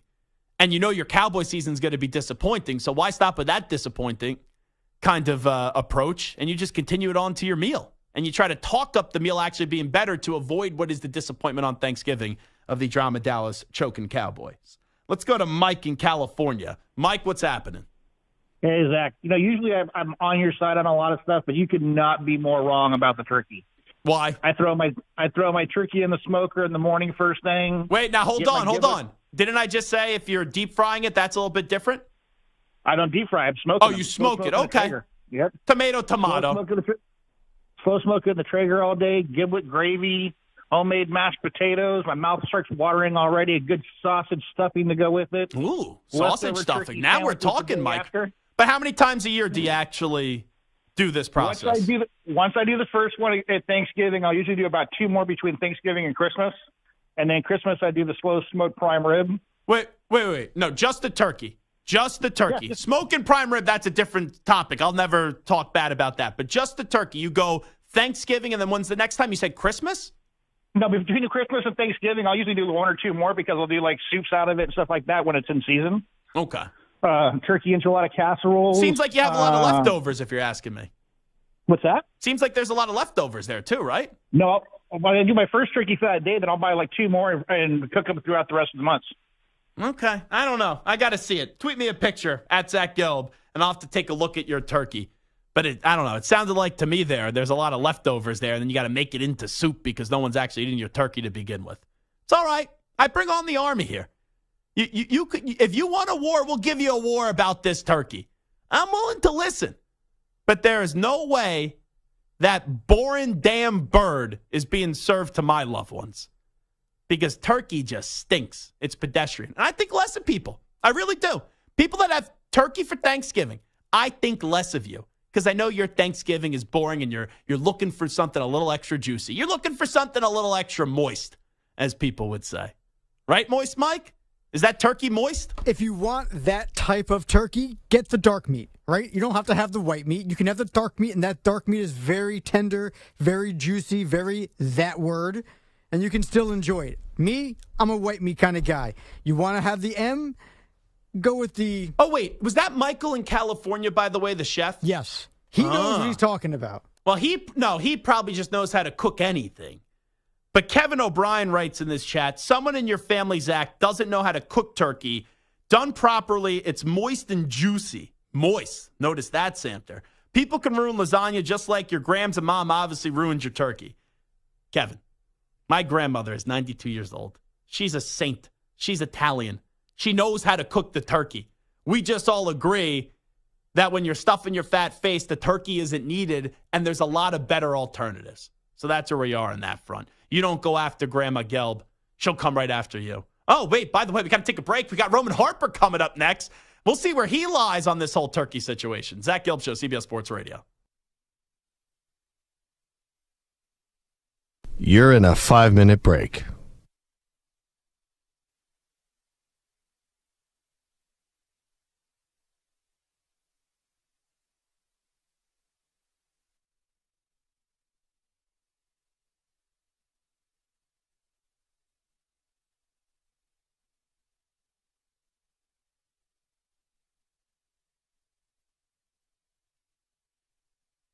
Four minutes, 30 seconds remaining.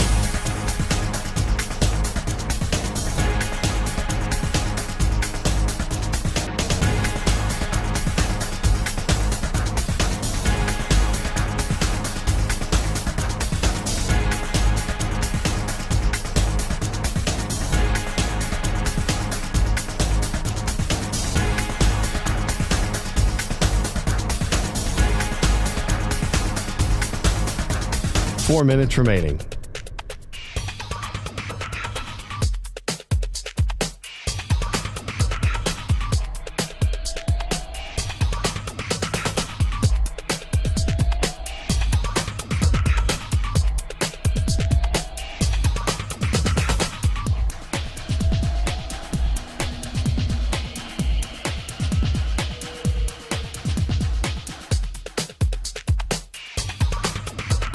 Three minutes, 30 seconds remaining.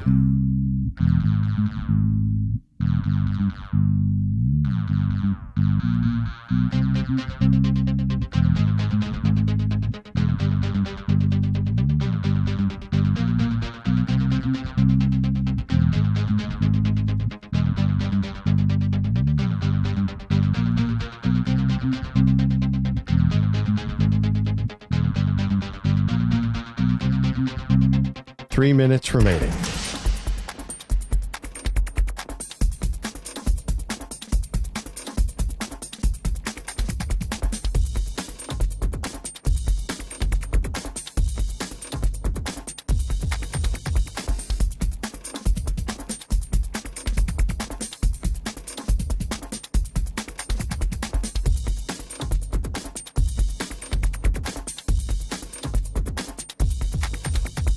Two minutes, 30 seconds remaining.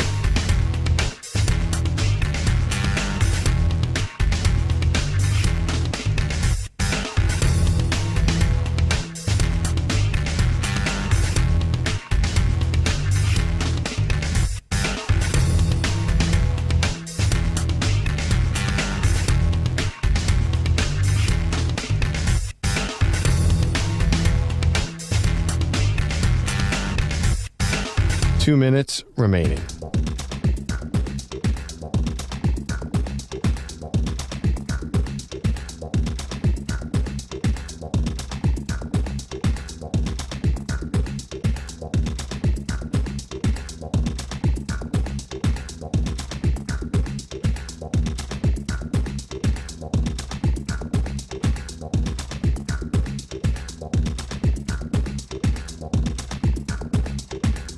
One minute, 30 seconds remaining.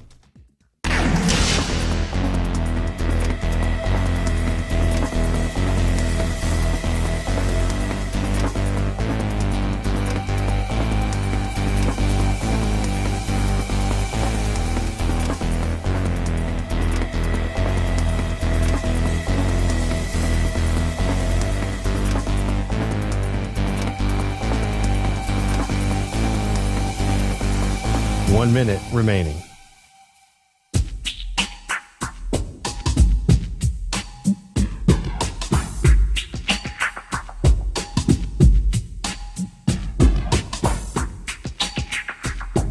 Forty-five seconds remaining.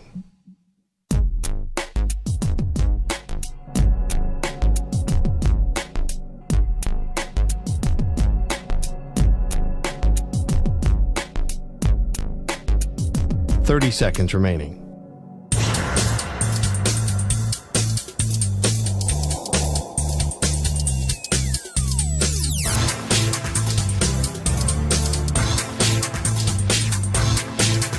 Fifteen seconds.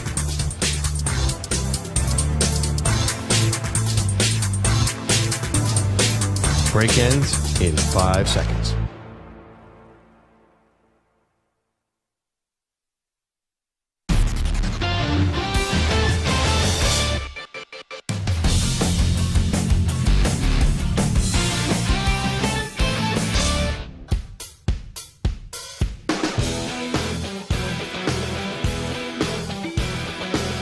Now back to the Zach Gelb Show. All right, we continue. This is Zach Gelb Show on CBS Sports Radio. Forget Tim Tebow. Let's welcome in the real star of the SEC network. That is the former safety for the New Orleans Saints and the Carolina Panthers. Won a Super Bowl and played for Alabama, now doing a dominant job each and every Saturday and all throughout the week on the SEC network. That is my pal in Roman Harper. Roman, what's happening? Zach, what's up, bro? Good talking to you, man. I appreciate the shout out. You know what I mean? Not too often I'm compared to a star, but I'll take it though, because I don't sweat a lot, and I was always told you never see a star sweat. So well, I'm sweating a lot today. The listeners in the YouTube chat, they're actually pointing out that I have pit stains in this sweatshirt that I'm wearing right now. So I thought I was a star, but that's a humbling moment for me right now. I realize that I'm very irrelevant because I'm sweating under the bright lights. It happens, dude. I'm trying to block out this one little light that's in my room because it's like really bothering me. Okay, I'm ready. It's all good, bro. I mean, sweat stains happen, just usually not for me. Yeah, well, that's because you're an actual star. Roman Harper is here with us. Before we talk some football, I don't know how much you caught of this conversation. I was going on my yearly rant, and then I got to you late. I'm not a big fan of turkey. I think turkey is overrated. My family no longer does turkey on Thanksgiving. Your thoughts on turkey? So you got to have turkey because it's like traditional, but like turkey's too easy to mess up for me. It's like if it's not cooked just right, like it's not juicy enough, gets dry, more complaints. I actually prefer ham. I eat way more ham than I do turkey. That's really it. I don't hate on it. I like it, sometimes deep fried. I kind of like the fried turkey. That kind of is kind of good too, but I don't think my wife doesn't do that too often. So, I mean, when I get it, I enjoy it. Maybe I like it because I don't get it that often. Maybe that's what it is too. But turkey is traditional. I prefer ham. It seems like what you're saying is you have it just to have it. You pick at it a little bit, and then you go, oh, this is kind of a dry bird. I'll push it to the side. Load me up on that ham. That's what Roman Harper is saying. Yeah, I'll take the ham and I'll take some chicken. You know what I'm saying? Like, turkey's like, I'll take the other two, though. Yeah, it's not in, like, my top 5 power rankings of food that I would ever want. Like, if you go through the college football rankings and you kind of did that with food, it'd be like 24, 25, maybe even outside of the top 25. It's probably outside the top 25. If I go food and not just Thanksgiving, I mean, Thanksgiving is going to crack my probably top 12. Ooh. But it's not. It's not going to make or break me either way. So it would make the expanded version of the playoff is what you're saying when you go to 12 teams. Talking to Roman Harper. The 2024 version. The 2024 version. They'll finally get in. The Turkey's kind of like Notre Dame. That's what it is. They always look like the part, but then when they actually play a big game, they just don't show up. All righty, let me get to Alabama. So I thought Alabama's season was on life support. I was ready to pull the plug when they were at halftime up against Tennessee. And then they come out firing in that third quarter. I know you are an Alabama alum, but you do work for the SEC Network. Where is the confidence? Big one this weekend for Alabama hosting LSU with what you saw last week. It's as an Alabama alum, I actually the confidence is pretty high just because this is such a tough game to really talk about and maybe try and decide because LSU wants to turn this into a track meet. That is their way to win this game. This game's got to be high scoring. They want it up tempo, up pace. They need to start fast. They need this game in their high 30s, 40s. That's a formula for LSU to win this game. They don't mind giving up points because the moment they score, their offense gets right back on the field. So I know they mind, but it's not their end. It doesn't kill them because their offense is what runs the whole ship anyway. Their defense is just a way to slow down their offense, obviously. Honestly, it's been kind of atrocious, honestly, as far as LSU's defense is concerned. But Alabama itself, my confidence has grown in this team because I didn't know what to expect early in the year. I thought they were going to be this one team that, like, ran the football and play action passed off that, and they're not like that at all. So, Zach, this team has kind of grown and matured and found their own identity throughout this season. I think it's a team that was told that they were going to be great all year long or that they were going to be so good, and they believed it, but you still got to go out there and prove it to yourself. And then you finally start to understand who you are. And it's been kind of interesting to see. You know, if I would have thought that they were going to beat Texas A&M, I never thought it was going to be able to say, like, they can't run the ball at all, and Jalen Milroe was going to be able to throw him a game and win it for him that way. He did that. I never thought that they would be down 20-7 versus Tennessee and have a way to come back.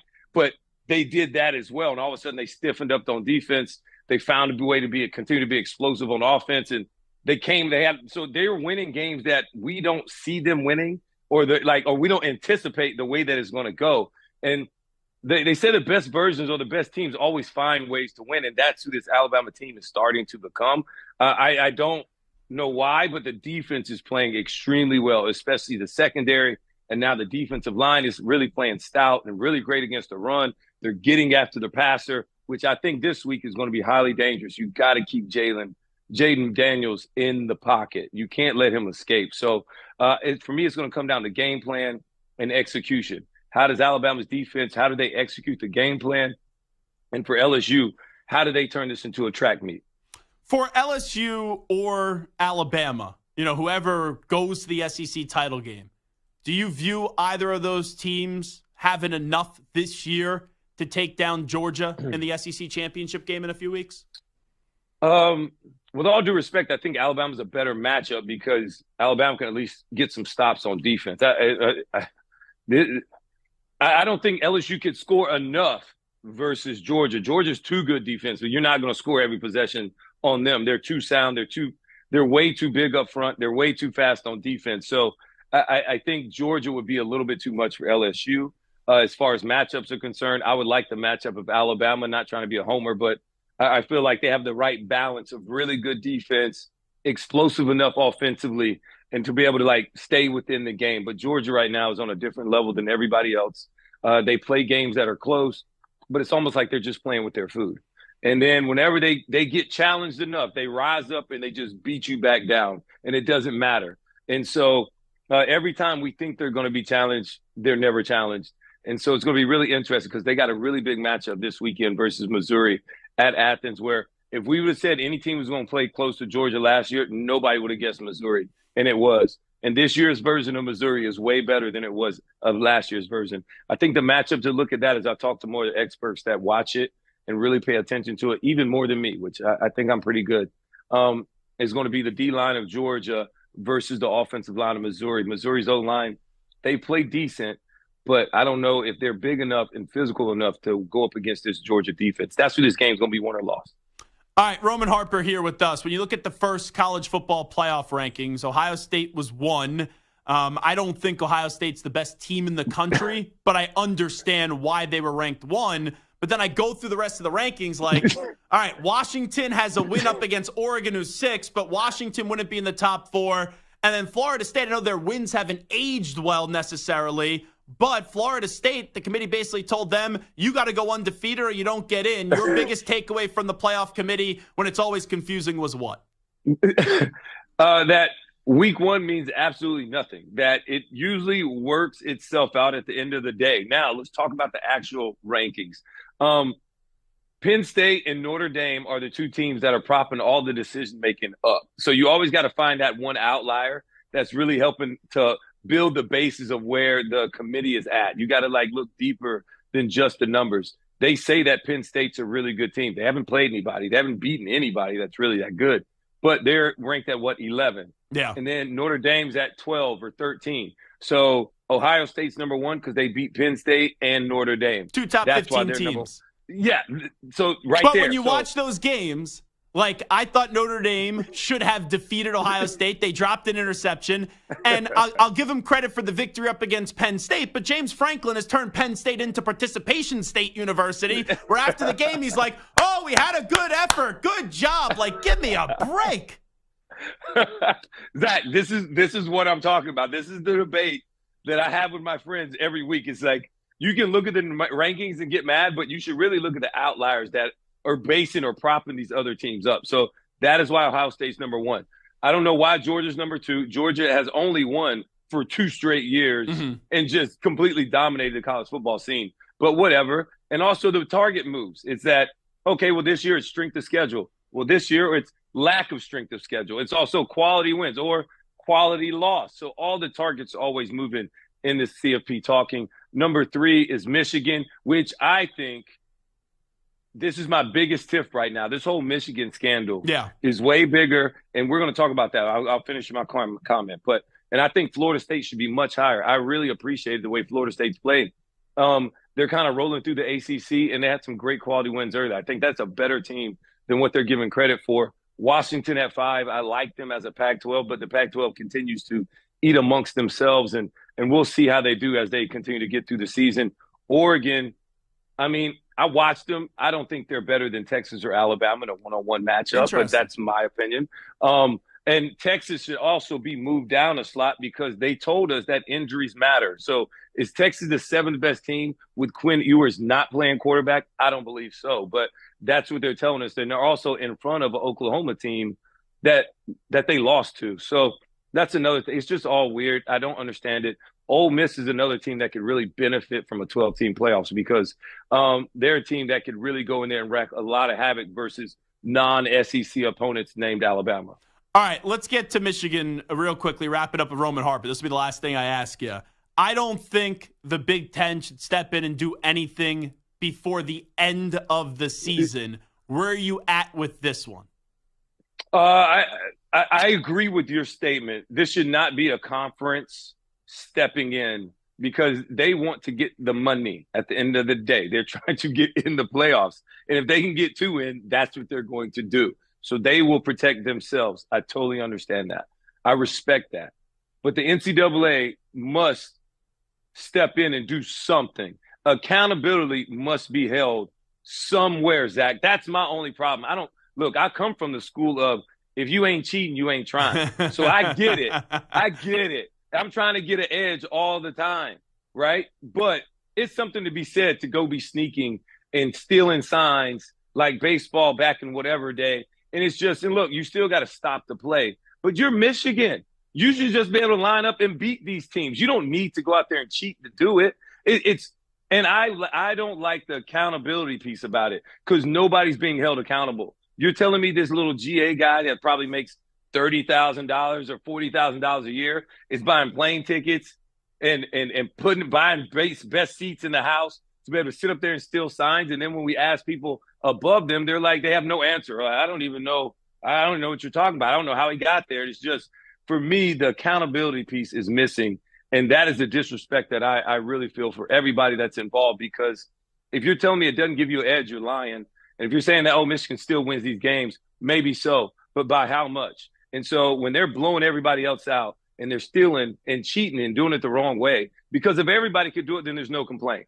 But it's clearly said that the coaches make all these rules, Zach, and they know they can't do it.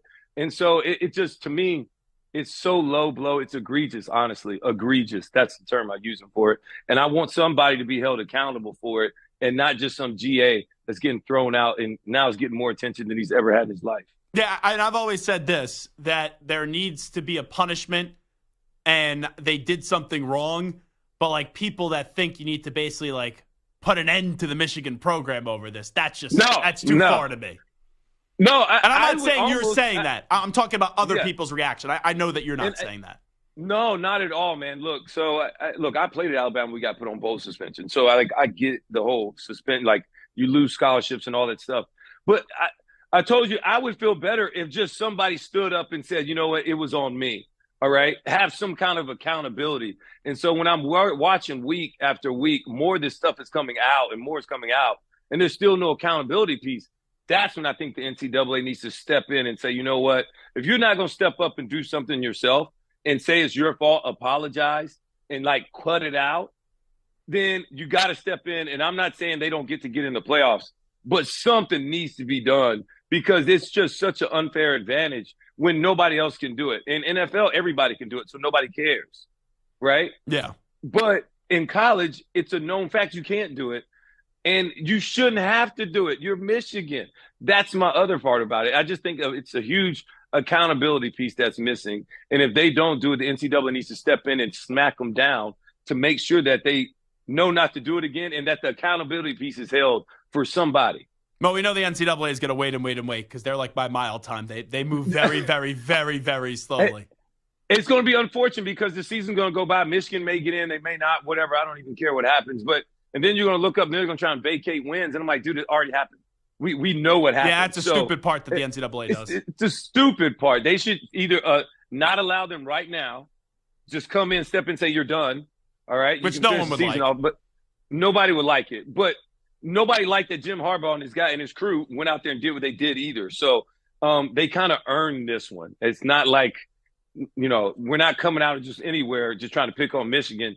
Michigan kind of earned this one. I'm not thinking it's a huge deal because on the field, but in college, like you're just Michigan. And so why are you already going and doing those things to like Michigan State? And like Like, you're already better than them. Like, it doesn't make sense. Like, Ohio State, I get it. You know what I mean? But, like, you're stealing signs from Michigan State, bro. Like, why? Like, you don't need to do that. It just really, really bothers me, Zach. I'm sorry. I'm taking you long on my rant, but this is like something that I feel is such a competitive advantage at this level, you know? At this level, it's such a competitive advantage. And it should not be allowed. It's not allowed. And I am missing the accountability piece. I think that's the most disappointing part. He is Roman Harper. Always love when we get to chat with him, the star of the SEC Network, Tim Tebow. Who, Roman, thanks so much, my friend. Hey, Zach, thank you, man. Keep telling that. Maybe the word is spread. Thank you, brother. You got it. I don't know. I can't fight those Tebow maniacs. I won't win there. Let's get the latest CBS Sports Radio update in with the Ackman, Rich Ackerman.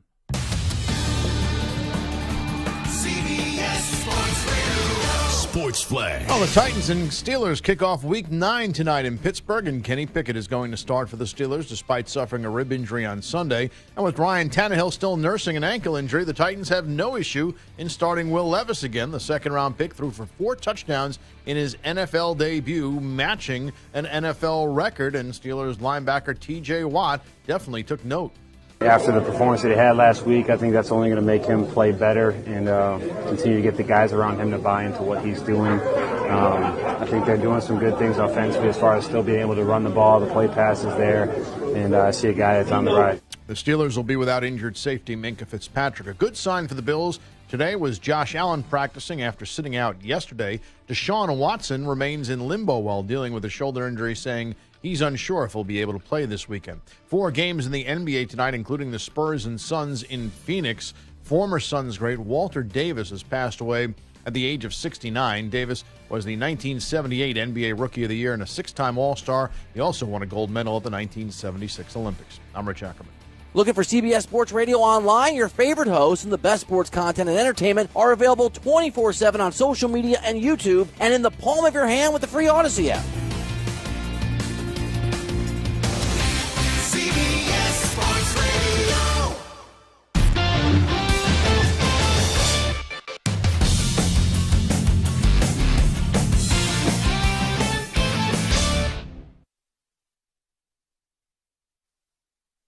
You're in a 5-minute break.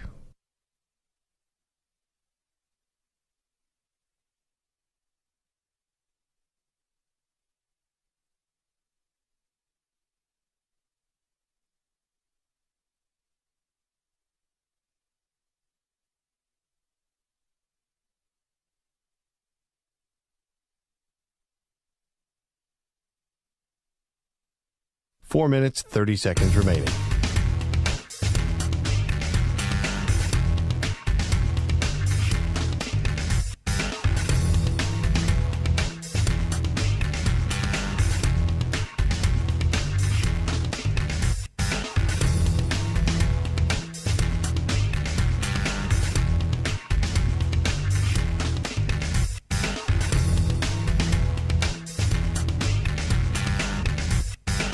Four minutes remaining.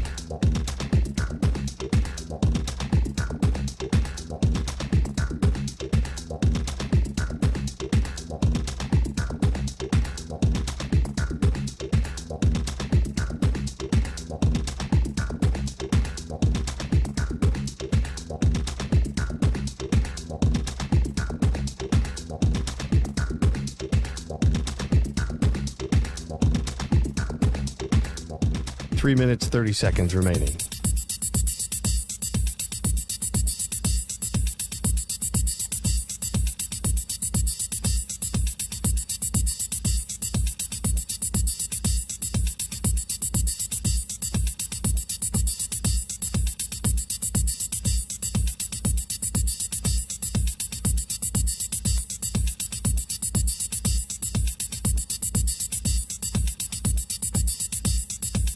Three minutes remaining.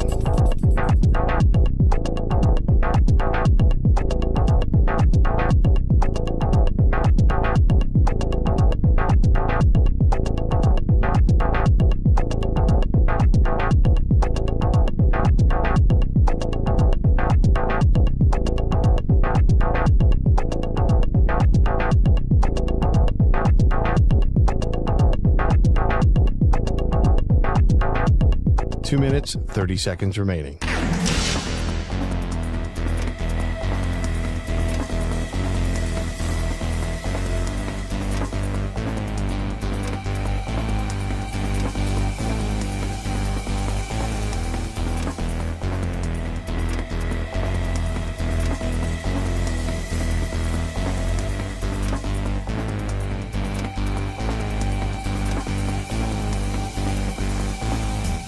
2 minutes remaining.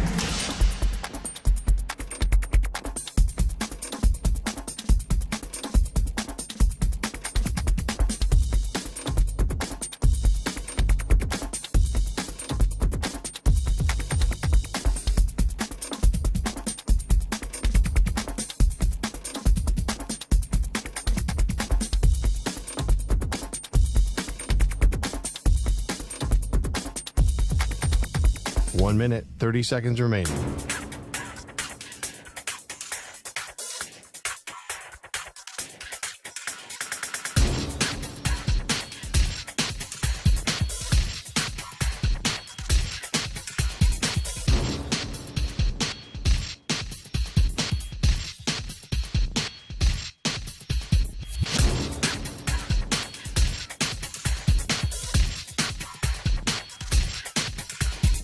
One minute remaining.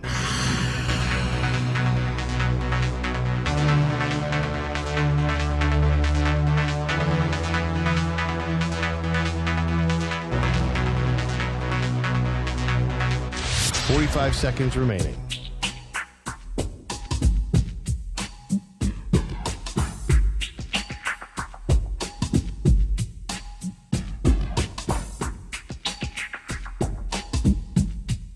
Thirty seconds remaining.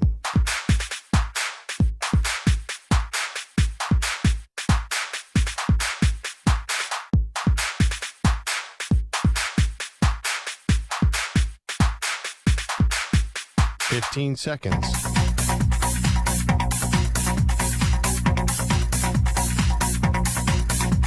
Break ends in 5 seconds.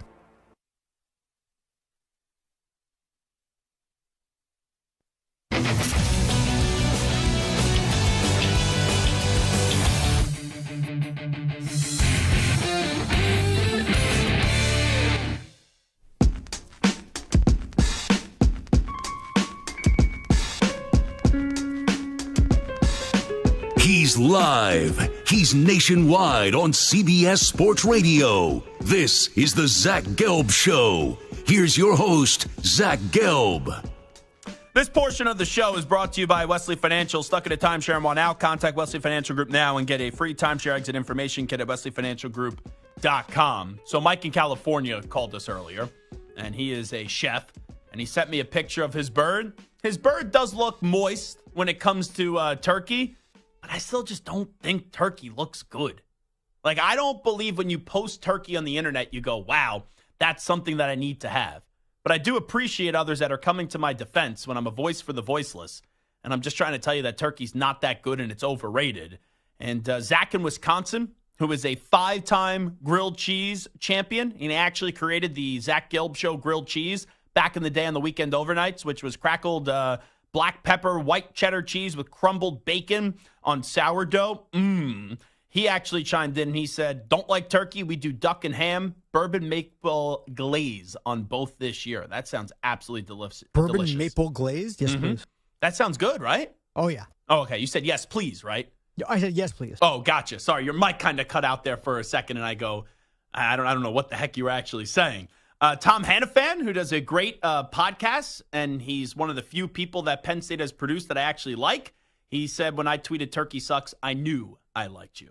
So there are some people out there that they see me do this whole conversation and try to speak up for you that go, turkey's overrated. You got to go with lasagna or something else. And they end up saying, you know what, Zach, I really do appreciate your charity act during this Thanksgiving time of the year. Let me go to Adrian in Maryland next up on the Zach Gelb Show. Adrian, what's happening? Hey, Zach, how you doing? I guess I'm going to say maybe you just didn't have a good turkey. That's probably the reason. No, we had good turkey. It was just there was other things that were better. Like, we got rid of it. I had it my entire life, and we got rid of it like 7-8 years ago just because it wasn't that good. Okay, so we go with the turkey on Thanksgiving just because it's traditional. Mm-hmm. Then we go with the lasagna on Christmas. My man. And then let me give you another story. I lived in California. Wait, but let me ask you this real quickly. I'll let you tell your story. If you could only have one, turkey or lasagna, what do you go for? Oh, that's a hard choice. So, well, you know what the answer is. You only have turkey once a year. Okay, but I'm asking you. You could only have it once. Last meal and I go to your house and I say, this is it for you. You either get turkey or lasagna. What do you pick? I guess I'm going with lasagna. My man, you can continue your story. Go ahead. All right, so I lived in California, and one of my buddies, his parents are Creole from New Orleans, Louisiana. Oh, sure. So on Christmas, they have gumbo. Oh, I love gumbo. I love gumbo. Yeah, 'cause I went over there one time, and I'm like, where's the turkey? And they were like, nah, we're Creole. We're from Louisiana. This is what we have. We have the gumbo over rice with bread and things like that. So I was like, wow, that's different. So I guess your lasagna is different, but you did it because I guess you got sick of turkey. Yeah, no, the turkey's just boring, and I think there's better alternatives out there. And thanks for the phone call, Adrian. Really good one from Maryland. And that's what I'm saying. Like, you could join our anti-turkey push for Thanksgiving and just acknowledge turkey is overrated and go, oh, I don't do lasagna, but I do ham, or I do gumbo, or, I do smoked ribs or whatever. There's just better alternatives, and that's what my stance has been throughout the years. Real quickly, the Falcons are going to Taylor Heineke, right on cue, this week, and they're benching Desmond Ridder. So that's the right decision, but the Falcons made a mistake in selecting Desmond Ridder to be their quarterback this year. And then the approach of how they're going to use Desmond Ridder and trying to make him more than what he actually is. And I go back to a few years ago, they were all in on the Deshaun Watson sweepstakes. They didn't get him. And then this year, because you had the non-exclusive franchise tag issued to Lamar Jackson, you could have agreed to a deal with Lamar Jackson, and then if the Ravens didn't want to match that deal and didn't have to be a fully guaranteed deal, you would have had to give them 2 first-round picks. The one thing I don't get looking back at it, and Arthur Blank did comment on this publicly when he was concerned about the injury of Lamar Jackson, it doesn't make sense to me why you'd be all in on Deshaun Watson, but you wouldn't explore or you wouldn't go through and at least make an offer to Lamar Jackson. That's my big problem with the Falcons, because imagine if they had Lamar Jackson right now, who's in Baltimore kicking ass, and he needs more weapons in Baltimore. If you gave him Bijan Robinson, Tyler Algier, Drake London, and Kyle Pitts, that would be a heck of a team, not only inside the NFC South, but inside the NFC. Zach Gelb Show, CBS Sports Radio. We'll come on back. Does Deion Sanders need to make a bowl game for this year to be a success? And also, Dusty May will join us 25 minutes from now to remember Coach Bobby Knight.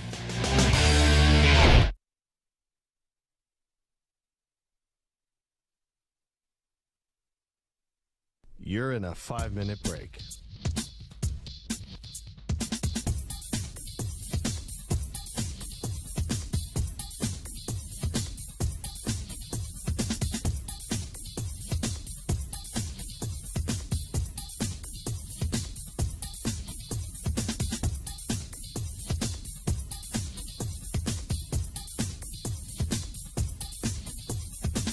Four minutes, 30 seconds remaining.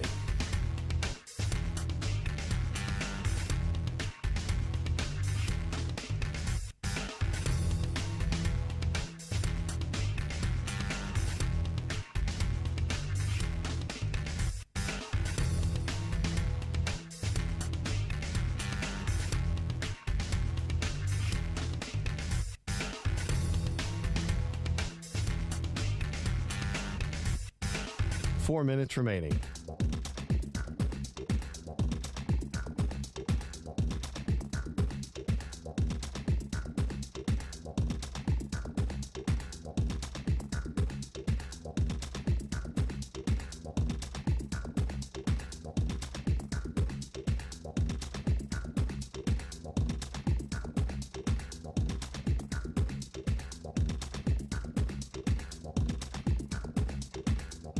Three minutes, 30 seconds remaining.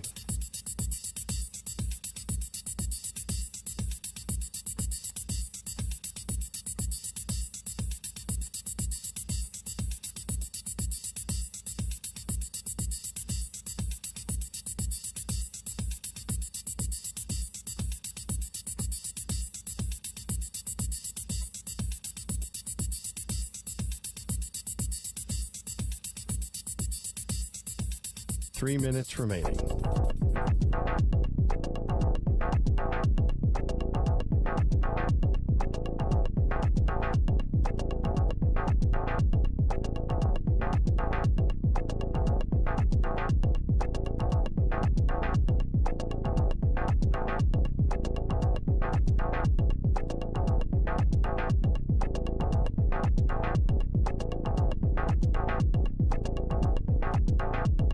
2 minutes, 30 seconds remaining.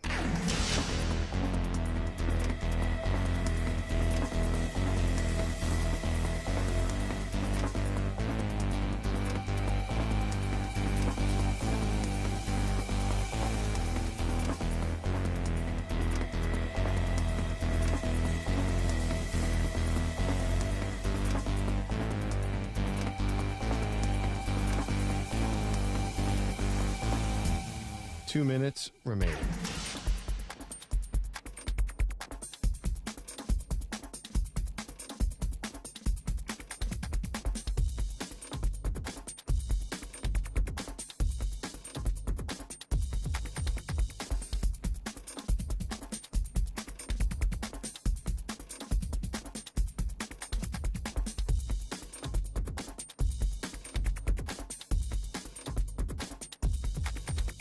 One minute, 30 seconds remaining.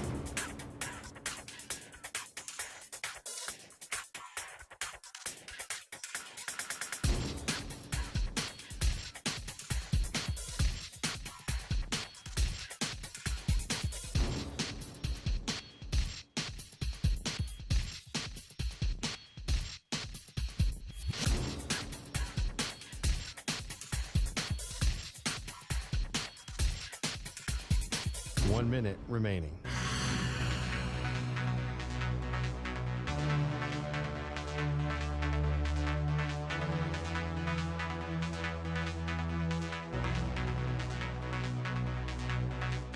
Forty-five seconds remaining.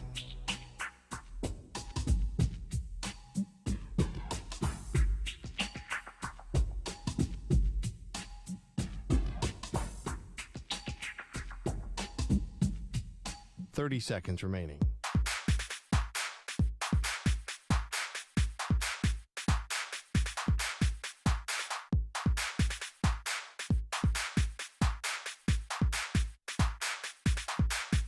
Fifteen seconds.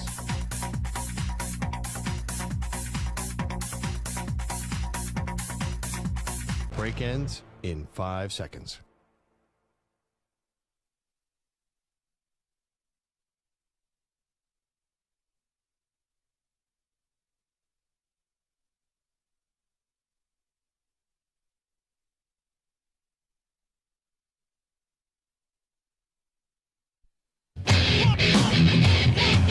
He's live. He's nationwide on CBS Sports Radio. This is the Zach Gelb Show.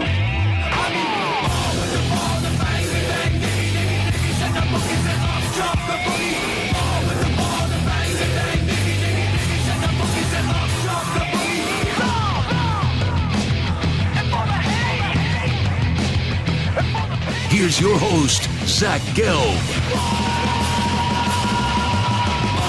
Alrighty, rocking and rolling. Hour number 3 of our radio program. It is the Zach Gelb Show, coast to coast on CBS Sports Radio. Coming up 20 minutes from now, we remember Bobby Knight, who passed away yesterday, Coach Knight, and we do so with Dusty May, who's the head basketball coach at FAU. Last year, we all remember their great story to the Final Four, and Dusty May did attend Indiana, and he was able to work a little bit with Coach Knight as a graduate assistant and also a student manager as well. So we'll talk with Coach May coming up 20 minutes from now as you remember the life of Bobby Knight. Let's go back to yesterday, though, and I want to have a conversation about two things here with the Colorado football program. Number one, let's hear the AD at Colorado, Rick George. When I asked him, does Colorado, who is 2 wins away from bowl eligibility, do they need to get these final 2 wins of the season in their last 4 games for this season to be considered a success? This is what Rick George had to say. No, I think this year Coach brought a team together in a short period of time, and I think what he's done already has been significant. And I think what we'll do in the next 4 games and in recruiting will set us up again for the next year, and I believe that we'll be in a bowl game. So I understand what he said at the end, that they believe he'll be in a bowl game.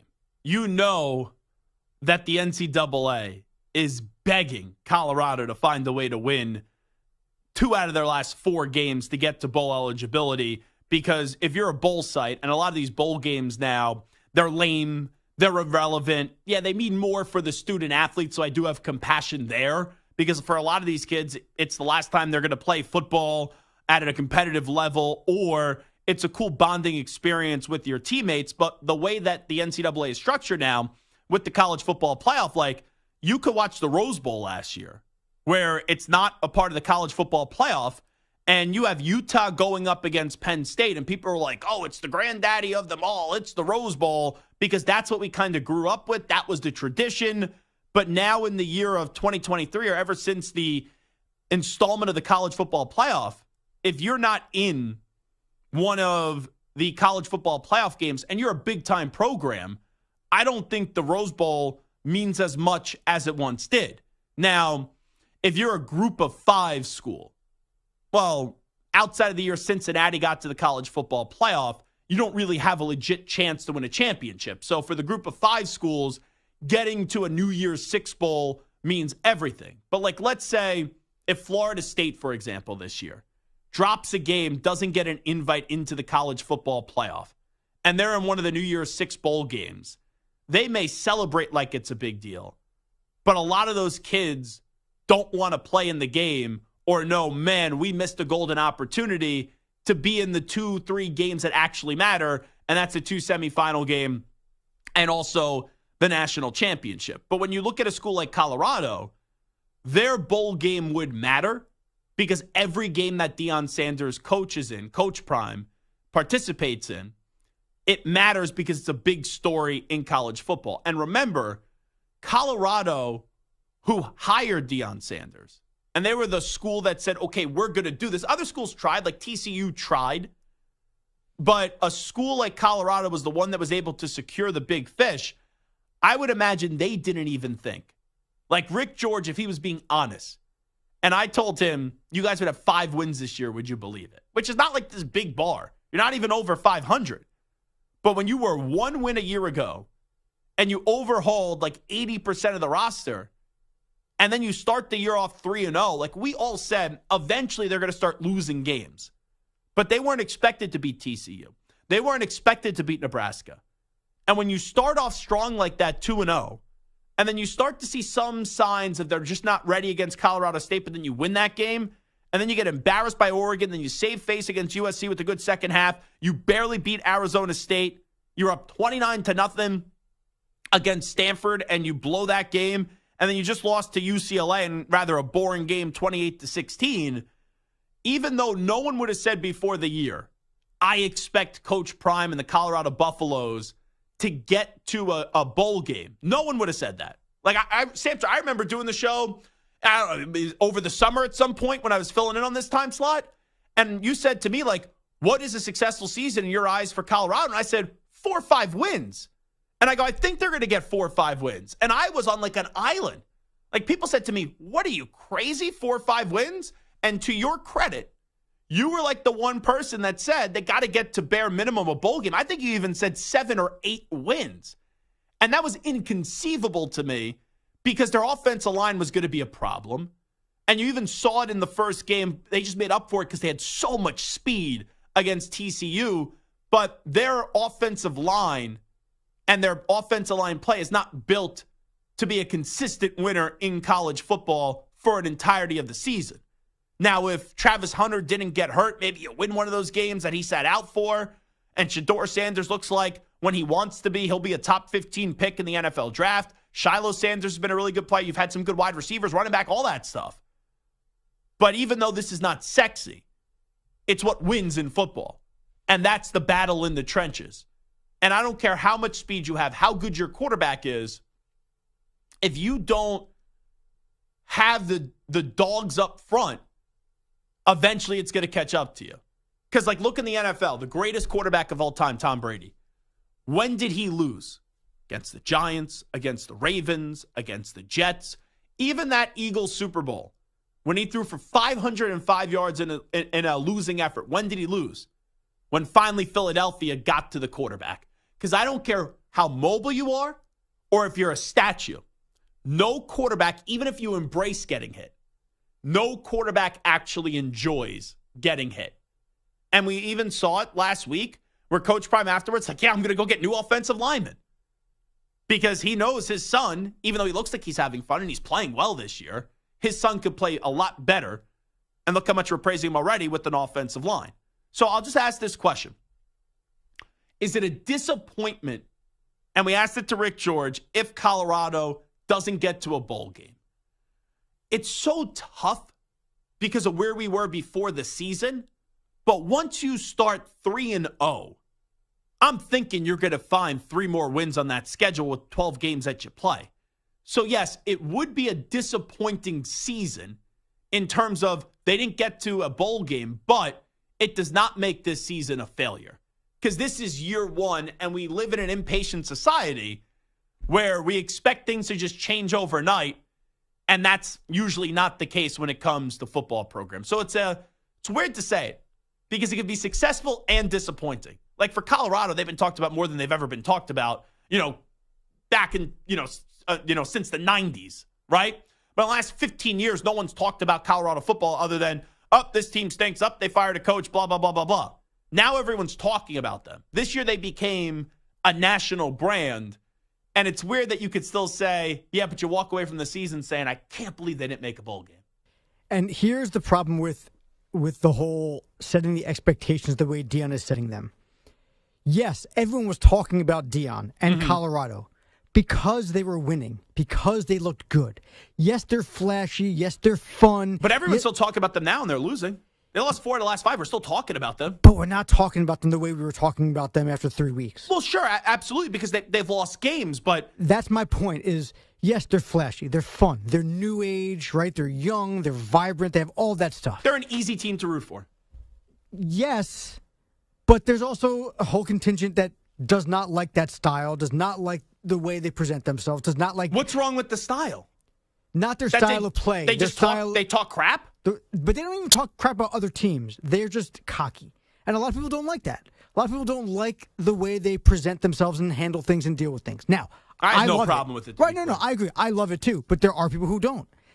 And I think that the people who love it can do it and love it because they're winning. And they can be fun. They can be energetic. They can be interesting. But if they're not winning, none of that matters.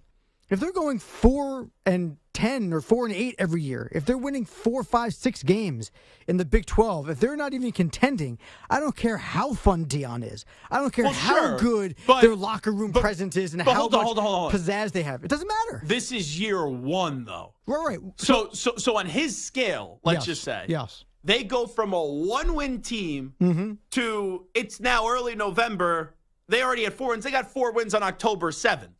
So on that scale, in one breath, it's like, wow, that is a successful season. But then it's like, you're right, when you start off 3-0, expectations change. And after 3-0, if we did like a poll, because, right, all these radio shows, we all love polls. Polls. We have a poll about Turkey. Yes, we'll get to that in just a second. We are a very serious radio program here. If we did a poll after 3-0, it would be like 90% of the people that said they would get 3 more wins and go to a bowl game. And if you got on the radio and you said, I don't think Colorado's going to a bowl game, 2 things would have been said about you. You're just doing this for clicks, or you're just a hater. But you may end up being right. Because even though Rick George gets on the show, and I appreciate him coming on, and he says, yeah, we're going to get in a bowl game. All right, you beating Oregon State this weekend? I don't think so. You could beat Arizona.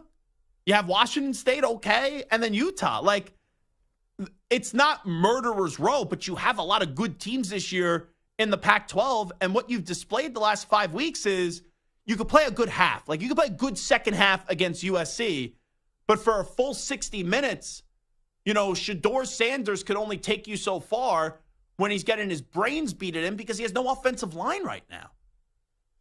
Well, and listen, I mean, I just go to that Arizona game real quick. Arizona just beat Oregon State, Washington State, lost by 2 at USC, and lost by a touchdown to Washington. Arizona's a legitimate team that could be ranked. And to be clear, they're 5-3. But when you look at the other opponents, Oregon State right now is ranked 16th in the country. I know Washington State has fallen off. They're 4-4, but at one point we were talking about them legitimately. Yep. And now they're on a 4-game losing streak, and it's like Utah. Kyle Whittingham's one of the most respected coaches in the country. Right. So, I can definitely see them getting to that bowl game. And here's the difference, though. There's expectations that we set as a public or as a media or as fans. And then there's expectations that Deion sets. Yeah. And Deion sets things at a different level. And we all laughed at Deion for what he said he could do or will do and this and that. And he ends up proving us wrong game in and game out, year after year. Deion does things that he says he's going to do, and he impresses, and he goes above and beyond. So them making a bowl game, fine, great. If they miss a bowl game, it's a huge shot against Deion, not because of what they did last year and the turnaround they had this year. It's because of what he says and what he promises and what he guarantees and what he demands from himself and from his team. And if they don't make a bowl game, it's going to put a little bit of egg on his face, not full egg on his face. But if they don't do it again next year, well, because here's why. They will be. Deion will just say, I don't care about the bull junk that you say. I could hear him saying it right now. No, that's number one. He's going to come out and say, we failed and we embarrassed ourselves. He's going to say that. Fine. And they have a standard. But I think most people, once again, look at this and they go, I know this does not make for good radio, but it's kind of both. Where, yes, it's disappointing you didn't make a bowl game, but let's also acknowledge this was a program that had one win the year before. Everyone crushed you for the way that you went about building this team, and you made them one of the more talked about teams in college football this year, and a team that, let's say, won 5 games and missed the bowl game by 1 game. So I don't like to dip my toe on both, I don't even know what I'm about to say. I don't like to double dip here, but it is one of those arguments where you have to double dip. No, I understand. You don't want to straddle the fence. You want to take a side. That's what I was looking for, straddle the fence. Listen, sometimes you kind of have to because there's I was no going to dip my toe in it. both sides of the water, but that would be very tough, even with my long legs. That would If be you very dip your tough toe in both stretching. sides of the water, then you fall in the water. Yeah. I agree with you that it's not My groin would hurt it's not a death knell for the program if they don't make a bowl game. But my point is, all of the fun, all of the pizzazz, all of the celebrities on the sideline, and all the pump up of this program becomes nothing if they end up not winning consistently. Well, you don't think they'll be back next year? I do. Okay, so off of that, how long do you think this lasts, though? Because that's the other thing. You may just need this to be an espresso shot, and it's like 2-3 years, and then he bolts to another job, which we see all college coaches do, and there's nothing wrong with it. Because Colorado's not this behemoth job. No, but it's a big market, and it's in a big area that loves football and that they've been craving football. So it has a chance of being. I mean, they were national championship contenders for years in the '90s with Cordell and Rashawn Salam and those guys and Michael Westbrook. But my point is that not making the bowl game this year is not a death knell for the program, but they have to win to make all of Deion's brashness actually translate to recruiting, to all the things that he's been promising. So have they won enough this year? Not yet, but they've done enough to put the program on the map. To make you at least become potentially a believer. Correct. Good. To That's all I get asked for them recruits this year. in there and everything. So they've done enough already, yes, to get that And kids are going to want foundation. to be a part of this. They want to be a part of it. However, if they miss a bowl game this year and they don't win or at least contend for a Pac-12 championship next year, then we start to question, okay, Deion is great at pumping you up, but he's not great at getting you over the hump. Well, I think once again that goes back to the standard. He sets the standard. Wait, but hold on. That team. I'm holding him to his standard. No. But that team, no one looked at this year and expected much out of them. So but we're talking about next year now, too. We're talking about a 2-year span. But what he's already done with this team, it is a good coaching job. Real quickly, because I know we got to get to a break. I just want to play this back. How about Deion Sanders staying long-term? This was the AD of Colorado with us yesterday, Rick George. Before he got here, we had a really candid discussion about what Colorado was, what we had, what we didn't have. And my job is to make sure that he has the resources necessary to win a national championship and to win a Big 12 championship next year. And, I have high expectations that he'll be here for a while, and I would hope that he would be here for a long time. Do you genuinely believe that he will never consider the NFL when they come calling this offseason? I believe what he says. He does what he says he's going to do. And if that's what he says, I believe him. So the NFL part, I don't think Deion's going to the NFL. But let's see what happens when those calls come. On the other side, though, what happens if A&M fires Jimbo Fisher this year? What happens if Michigan has Jim Harbaugh leaving and the sanctions aren't as bad as what people think?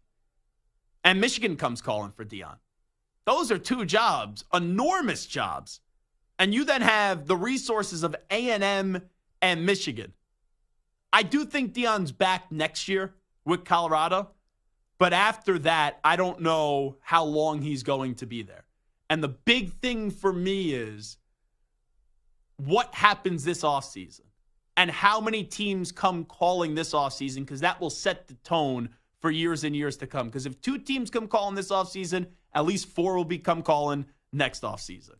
It is the Zach Gelb Show on CBS Sports Radio. We look back at the life of Coach Knight, who passed away yesterday at the age of 83, was someone that knew him when he was at Indiana, and he was a student at Indiana. Of course, talking about Dusty May, and he was a student manager for Coach Knight. And Dusty May now is, of course, the head basketball coach at FAU, and just took Florida Atlantic to the Final Four last year. You're in a 5-minute break.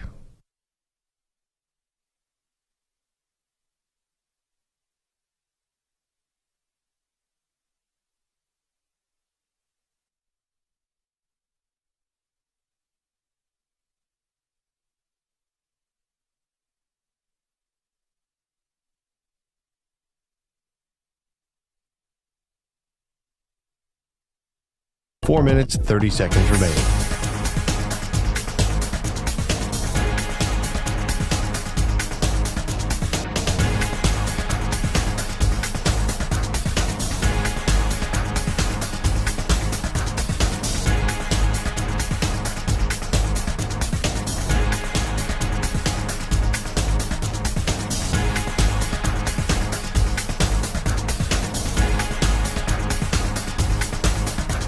Four minutes remaining.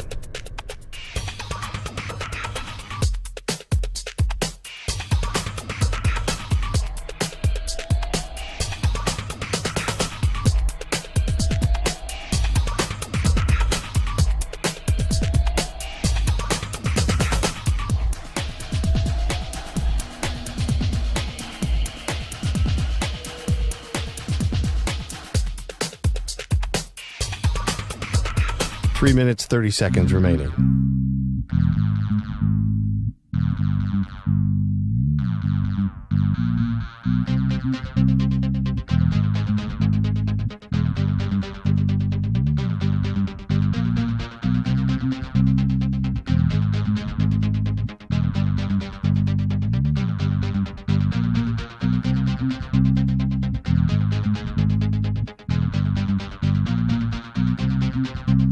Three minutes remaining.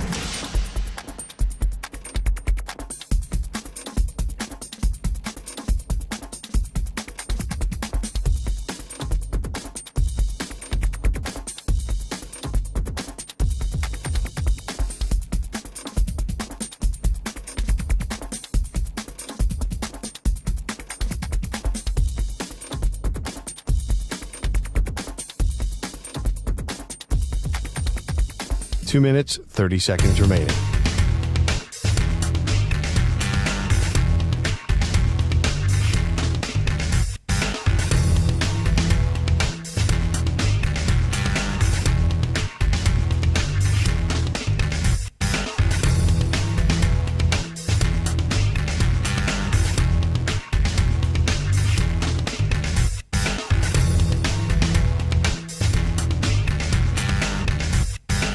Two minutes remaining.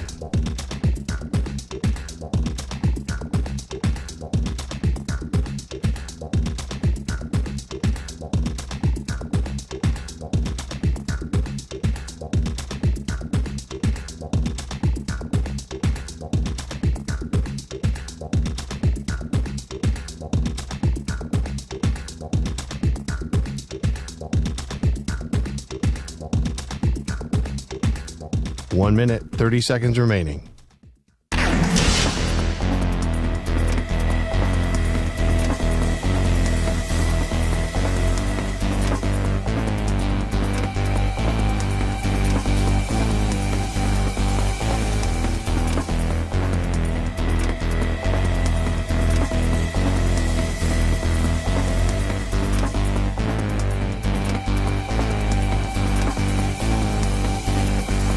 One minute remaining.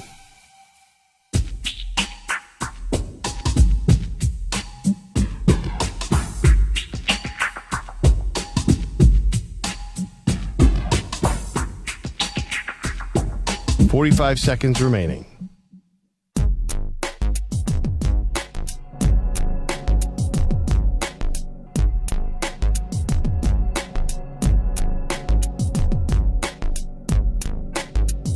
Thirty seconds remaining.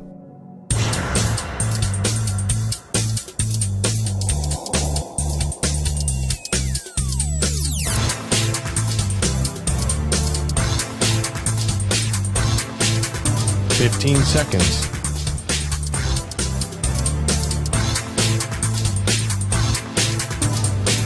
Break ends in 5 seconds.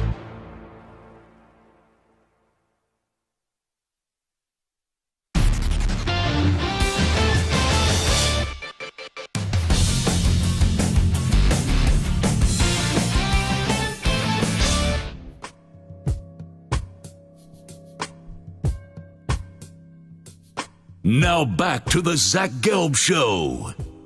We continue. It is the Zach Gelb Show, coast to coast on CBS Sports Radio. We've all seen the news by now. Yesterday, the legendary coach Bobby Knight passed away at the age of 83. Let's go out to the guest line right now and welcome in the head basketball coach at FAU. We all remember their great run from a year ago into the Final Four in the NCAA tournament, and now they're ranked number 10th in the country to start off this basketball season. And Coach Dusty May is with us, who was a student manager for Coach Knight at Indiana, and he's kind enough to join us right now. Coach, appreciate the time. Sorry to do it under these circumstances. My condolences to you and your family, and I appreciate you joining us today. Well, I appreciate you having me on, Zach. It's been an odd last 12 to 24 hours where you reconnect with so many people, sharing stories and experiences. But once again, just trying to celebrate Coach Knight's life and the impact he had on a lot of us.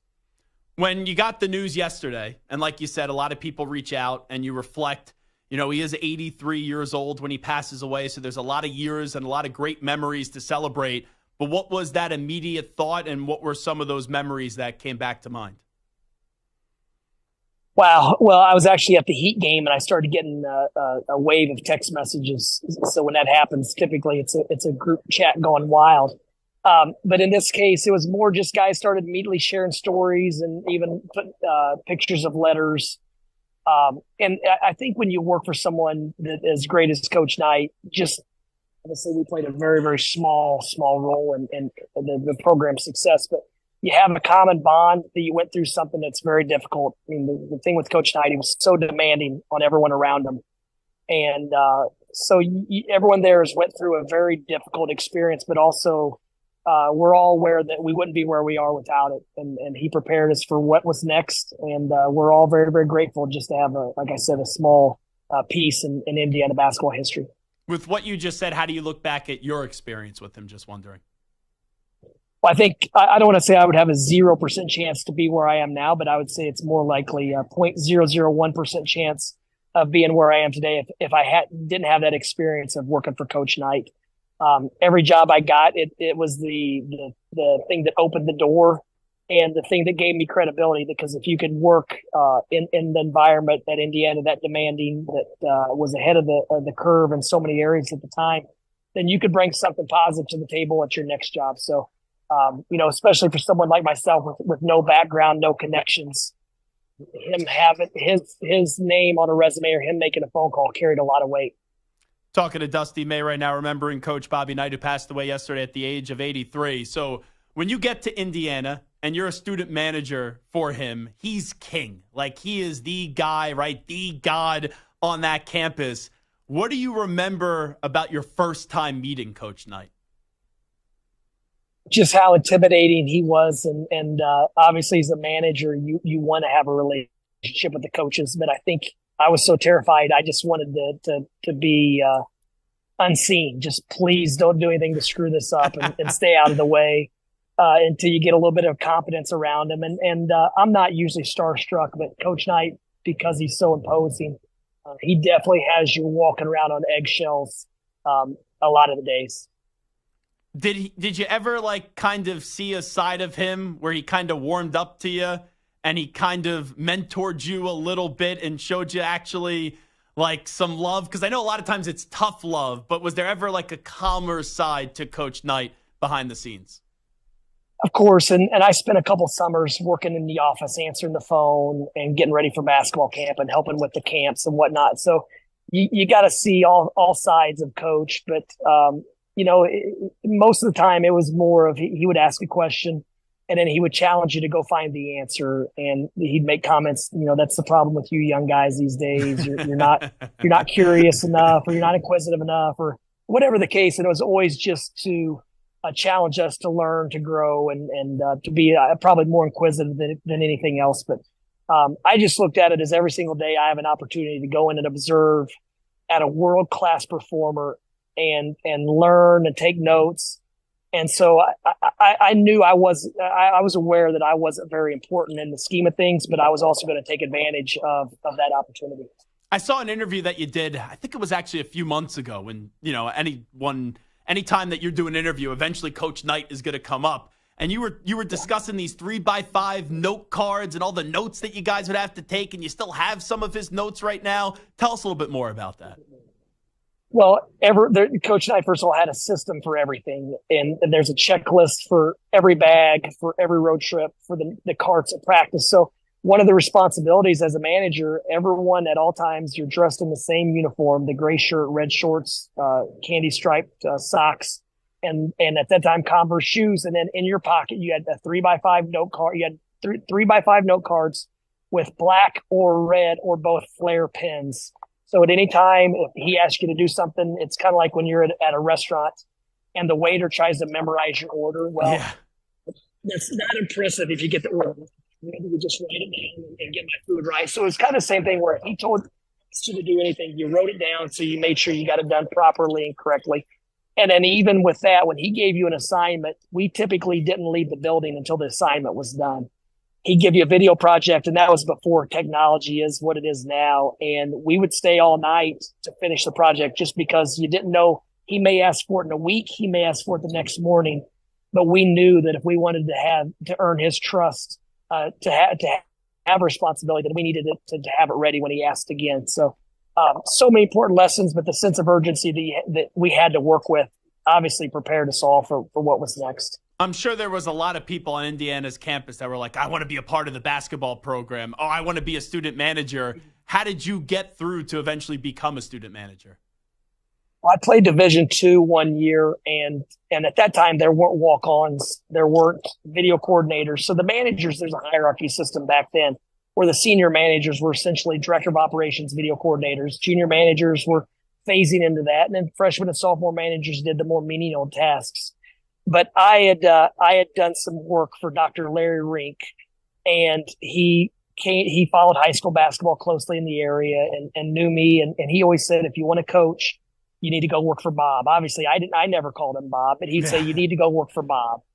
And so that was always kind of in the back of my mind. And I wanted to be a high school coach in Indiana. So I thought that was the best way for me to get a varsity coaching position in the state of Indiana at a young age. And from there, some opportunities opened up to be in college. But yeah, my sole reason for going to Indiana was to learn from Coach Knight. Coach Dusty May here with us from FAU. They did go to the Final Four last year, as everyone remembered, and he was a student manager for Coach Bobby Knight. Yeah, I'm just wondering, Coach, because the film sessions we always hear were legendary and so detailed-oriented. I wasn't able to be a fly on the wall during that time, but how would you kind of look back at the film sessions still to this day with Coach Bobby Knight? Well, he used film daily in a way to teach the game at a deeper level. And he was just so clear and concise with his words, with his messaging. He was a master teacher, and he could make complex basketball concepts seem really simple. And, he studied the game. It was amazing who he had around the program. I remember just being a fly on the wall around Pete Newell or Tony La Russa or Mark McGuire. There were always athletes, businessmen, and he was searching for a better way at all times. So, I mean, I think part of my growth as a coach has just been trying to learn from different people and different businesses and fields. And he was doing that way back when. I mean, I remember Rick Macheras spending a week just watching practice. So you'd have all these guys that were at the top of their field come in to watch the way he taught practice and conducted and ran a program and conducted workouts. So if they're all doing that, obviously we were gaining something pretty valuable from it. Yeah, I'm not comparing my experience to your experience, but I got a chance to intern for the legendary radio host in Philadelphia, Angelo Cataldi, and I'll never forget being around him, and we've become very close. And you're right, like what you were saying earlier, you get afraid at the moment to do something wrong, and it's an intimidating setting, but it makes you so much better. Was there one moment, and I'm sure there's more than one moment, where you're like, oh my goodness gracious, Bob Knight, I just got yelled at. He doesn't like me. Was there a low moment for you when dealing with Coach Bobby Knight? No, there were several teachable moments that I still use to this day, but there would be examples where he would be on the phone and a lot of people wanted his time and attention. And maybe I went and put gas in his car and I put his keys on his desk or whatever the case. And then an hour later he calls, where are my keys? You never gave them to me. And, and it was always just a matter of like, he had a lot going on. But no, you learn to think ahead, to try to have every problem solved. But that's what he taught you, to be thinking ahead. And I know as I have 3 young sons, as being around teenagers and young people, if you can think ahead and problem solve and anticipate, then you're probably way ahead of the game in today's climate. So before we let you run, like let's say 20 years from now, someone comes up to you and they're like, I've never seen Coach Bob Knight before. I've never seen him coach. I don't know much about him. How would you describe him so that person gets a real understanding of the legend that he was? Oh, wow. That's a great question. He's such an intimidating, imposing figure. I always tell people jokingly that when you see him, he looks like a big grizzly bear. He's huge, and he's about as intimidating as a grizzly bear. But his ability to elevate the focus, intensity, attention in any room that he went into was something that I don't think I've seen since. He could walk into a building with 10,000 people, and 10,000 people would be on pins and needles, just anxious to see what he had to say, what he did, how he moved. So it just a really unique situation where, because of this stature that he had created, because of success and how he was, everyone was just curious of what he was going to do next. And he was fascinating.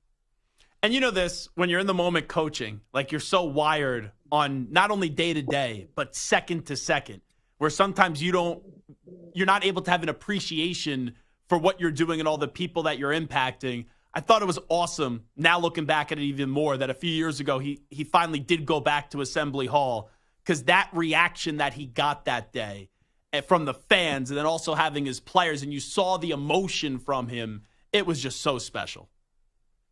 Well, as a young coach, relatively young coach, I think I aspire to have the type of impact on the players that he had on his. The guys would come back 20 years later, and what he did for them, it was a lifelong relationship. As soon as they were done, their eligibility was up. He worked harder for them then, whether it's help them get a job, get into coaching, get into professional sports, whatever it was. They had him for life, and that's something that our staff, we strive to do to make sure our players know that we're going to try to prepare them for what's next, but also we're going to be in their corner for the rest of their lives, hopefully. Last thing I'll ask you, just getting it to your team here in the year of 2023. We all remember the great run from a year ago. Expectations are sky high. You guys are ranked 10th in the country right now before the season tips off. You know how this works, though. Everyone appreciated what you did last year. Everyone was loving you last year. Now you guys have a target on your back, and everyone's going to give you their best game when they go up against you. And if you lose a few games, people are going to be like, oh, was it a one-year wonder for FAU? What's your message this year, Coach Dusty May, to your basketball team before the season tips off? Well, as it's early November, our message is that we weren't a very good basketball team last year on November 1, and we're not a very good basketball team in November 1, 2023. We've got a long way to go. We have to get better quickly, and it's going to be a roller coaster ride because of how we scheduled. And but we're excited for the challenge. Obviously we can't be the team we were in April now, but we've got to try to trace the footprints that we took to get to that point. So it's not going to be easy. We understand what kind of task is in front of us, but we're excited for the challenge. And then last thing, and then we'll let you run, Coach Dusty, man. Really appreciate the time. I'd be remiss if I didn't ask you this. I know you probably have a ton, but is there one moment for you that's your favorite Coach Bobby Knight moment? Wow. My moment, I grew up in a small rural community in Indiana, and he would bird hunt, and he had a favorite restaurant there. So he would typically mess with me about Salisbury, Indiana, because he had a couple spots there, and very few people even knew that the town existed. So usually he would give me a hard time about Rusty Dusty from Salisbury. So those were those were the times I got a good laugh. Well, good luck this season. Once again, my condolences to you on the loss of someone that's really near and dear to your heart, and I appreciate you carving out some time, and I'm sure we'll be talking to you throughout the season. Thanks so much. I appreciate it, Zach. There he is, Coach Dusty May, joining us the day after the legendary Coach Bobby Knight unfortunately did pass away yesterday at the age of 83. Some really good stories there.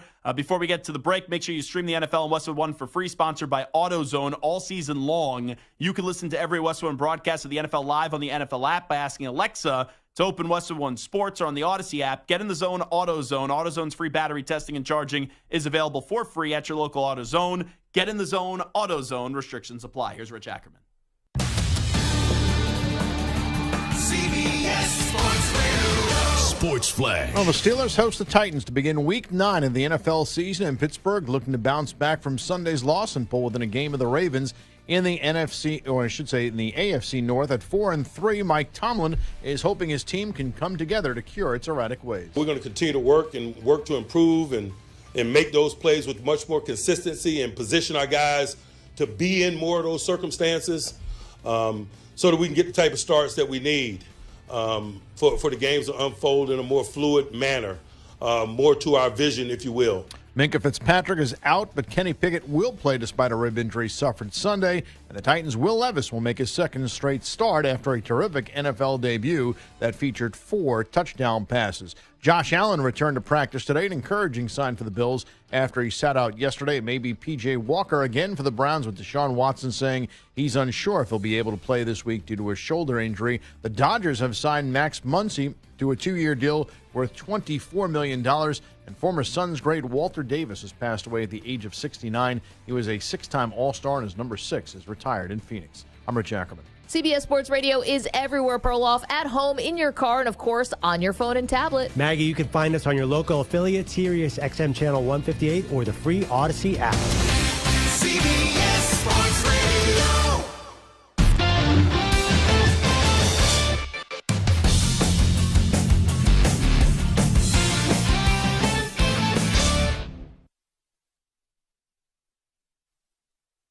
You're in a 5-minute break.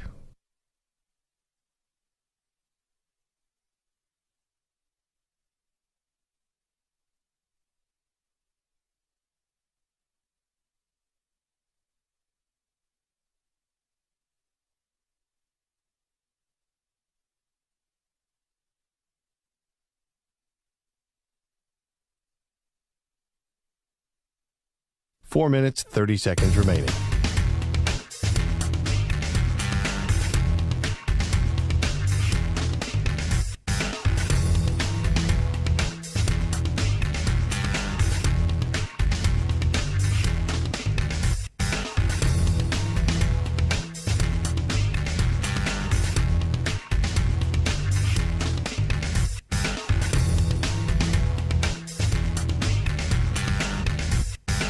Four minutes remaining.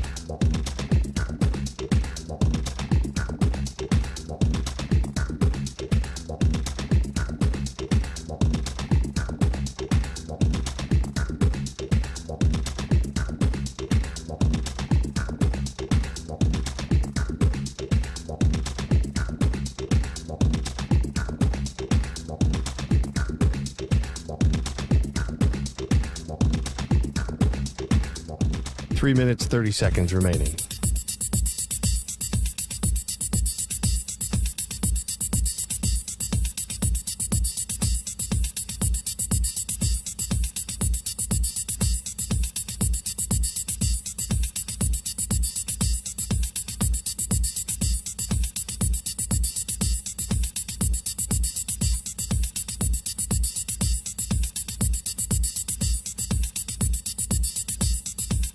Three minutes remaining.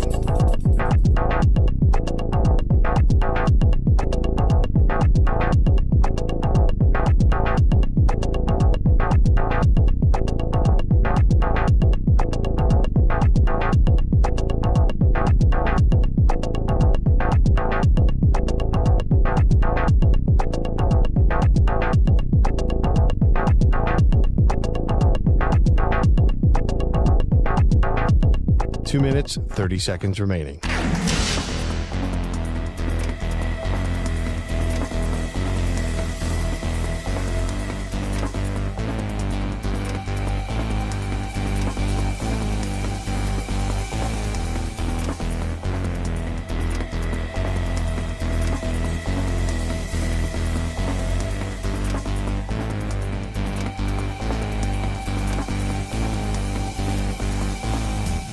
Two minutes remaining.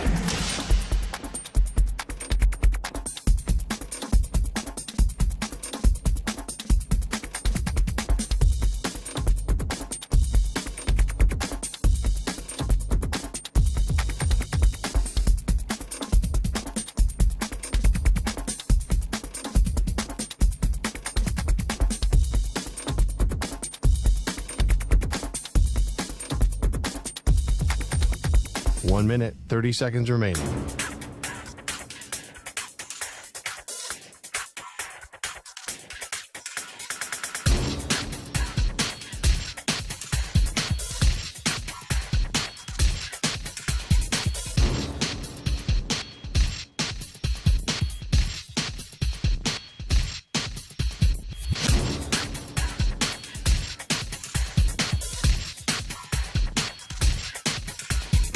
One minute remaining.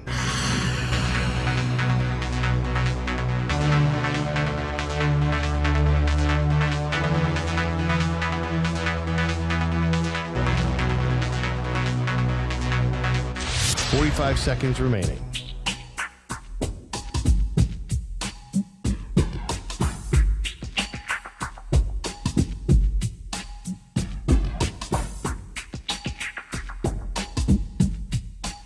Seconds remaining.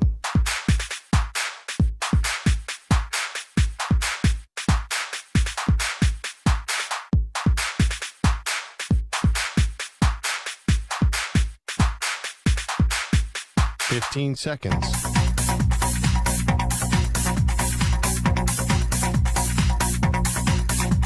Break ends in 5 seconds.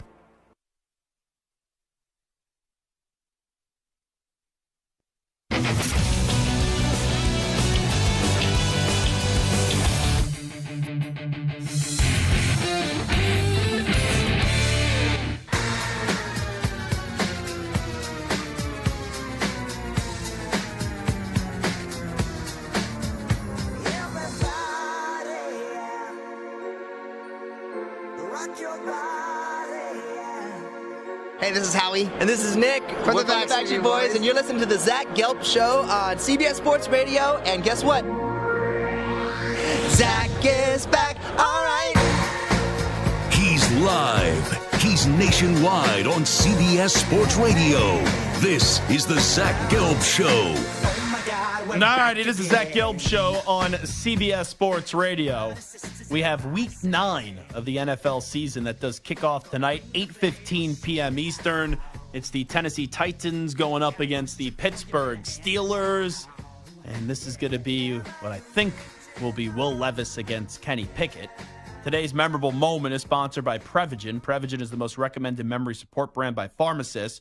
In Week 11 of the 2017 season, the Steelers dominated Tennessee by a score of 40-17 to improve to 8-2. Big Ben led the way, completing 30 of 45 passes for 299 yards. Going to get another yard, come on. And 4 touchdowns up against the Titans. And for Tennessee, Marcus Mariota threw 4 interceptions and was sacked 5 times. Jeez, that's brutal.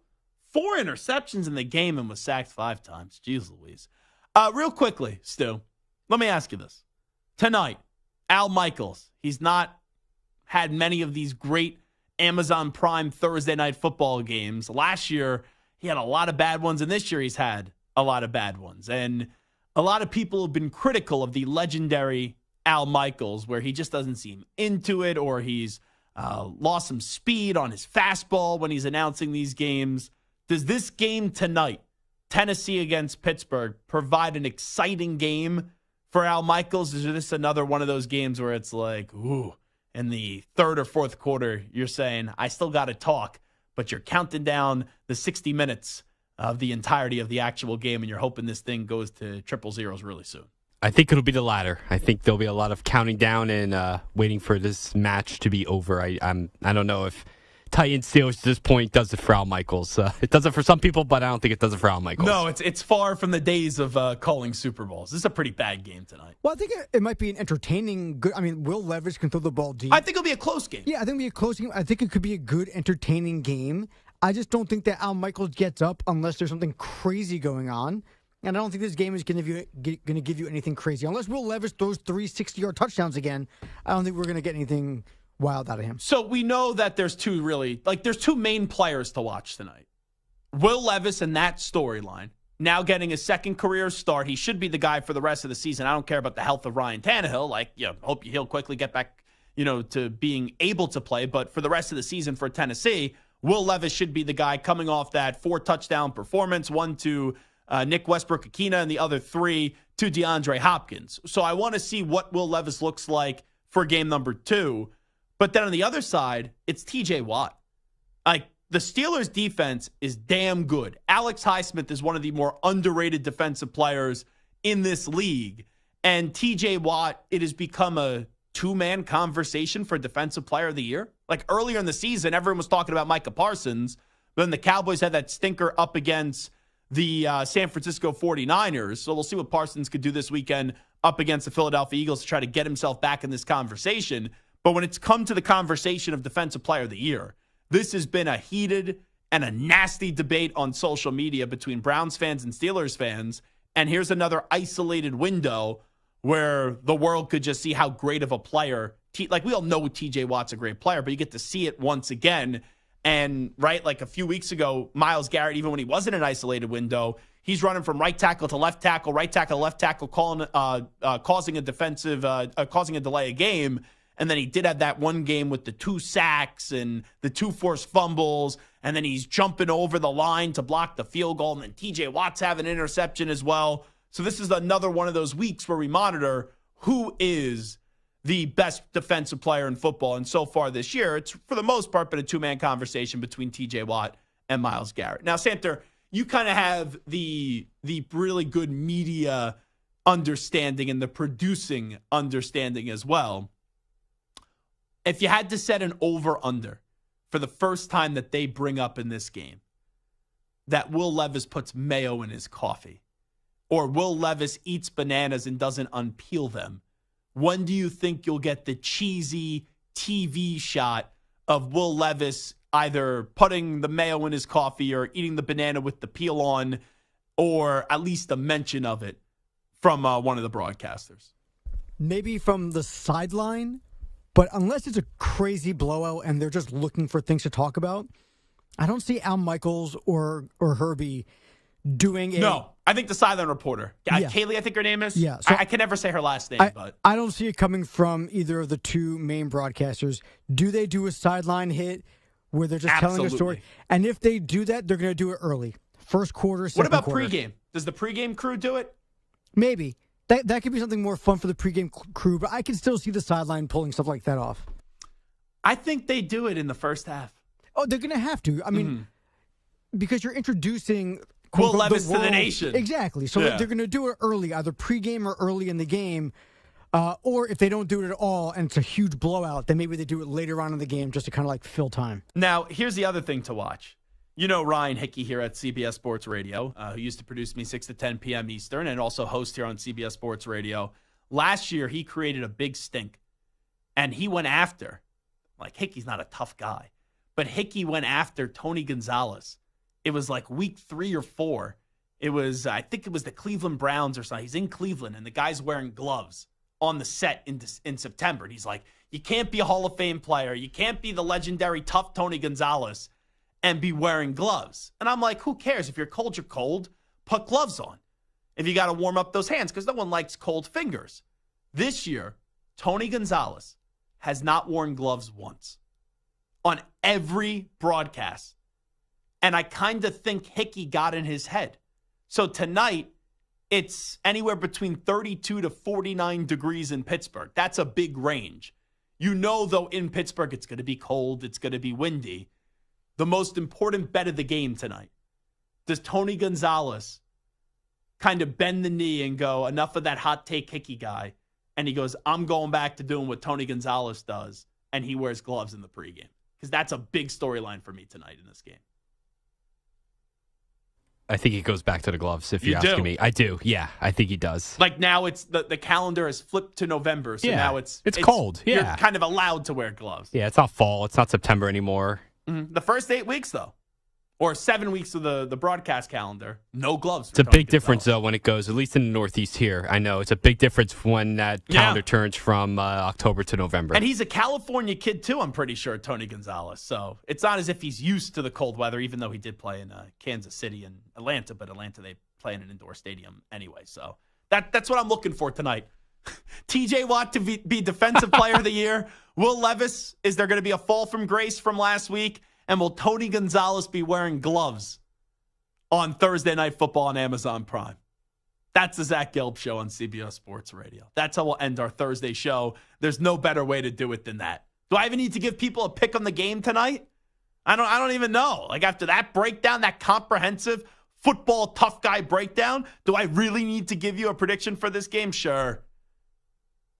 I can't trust Tennessee. I really can't trust the Steelers offense, but this is probably a stay-away game for me. When I look at the over-under and I see it's 36.5, I'm like, ooh, they're telling you this game's going to suck. But I'll lay the 3 points with the Pittsburgh Steelers. I think it's sloppy. I'll go 21-17. Steelers win. They cover the 3-point spread.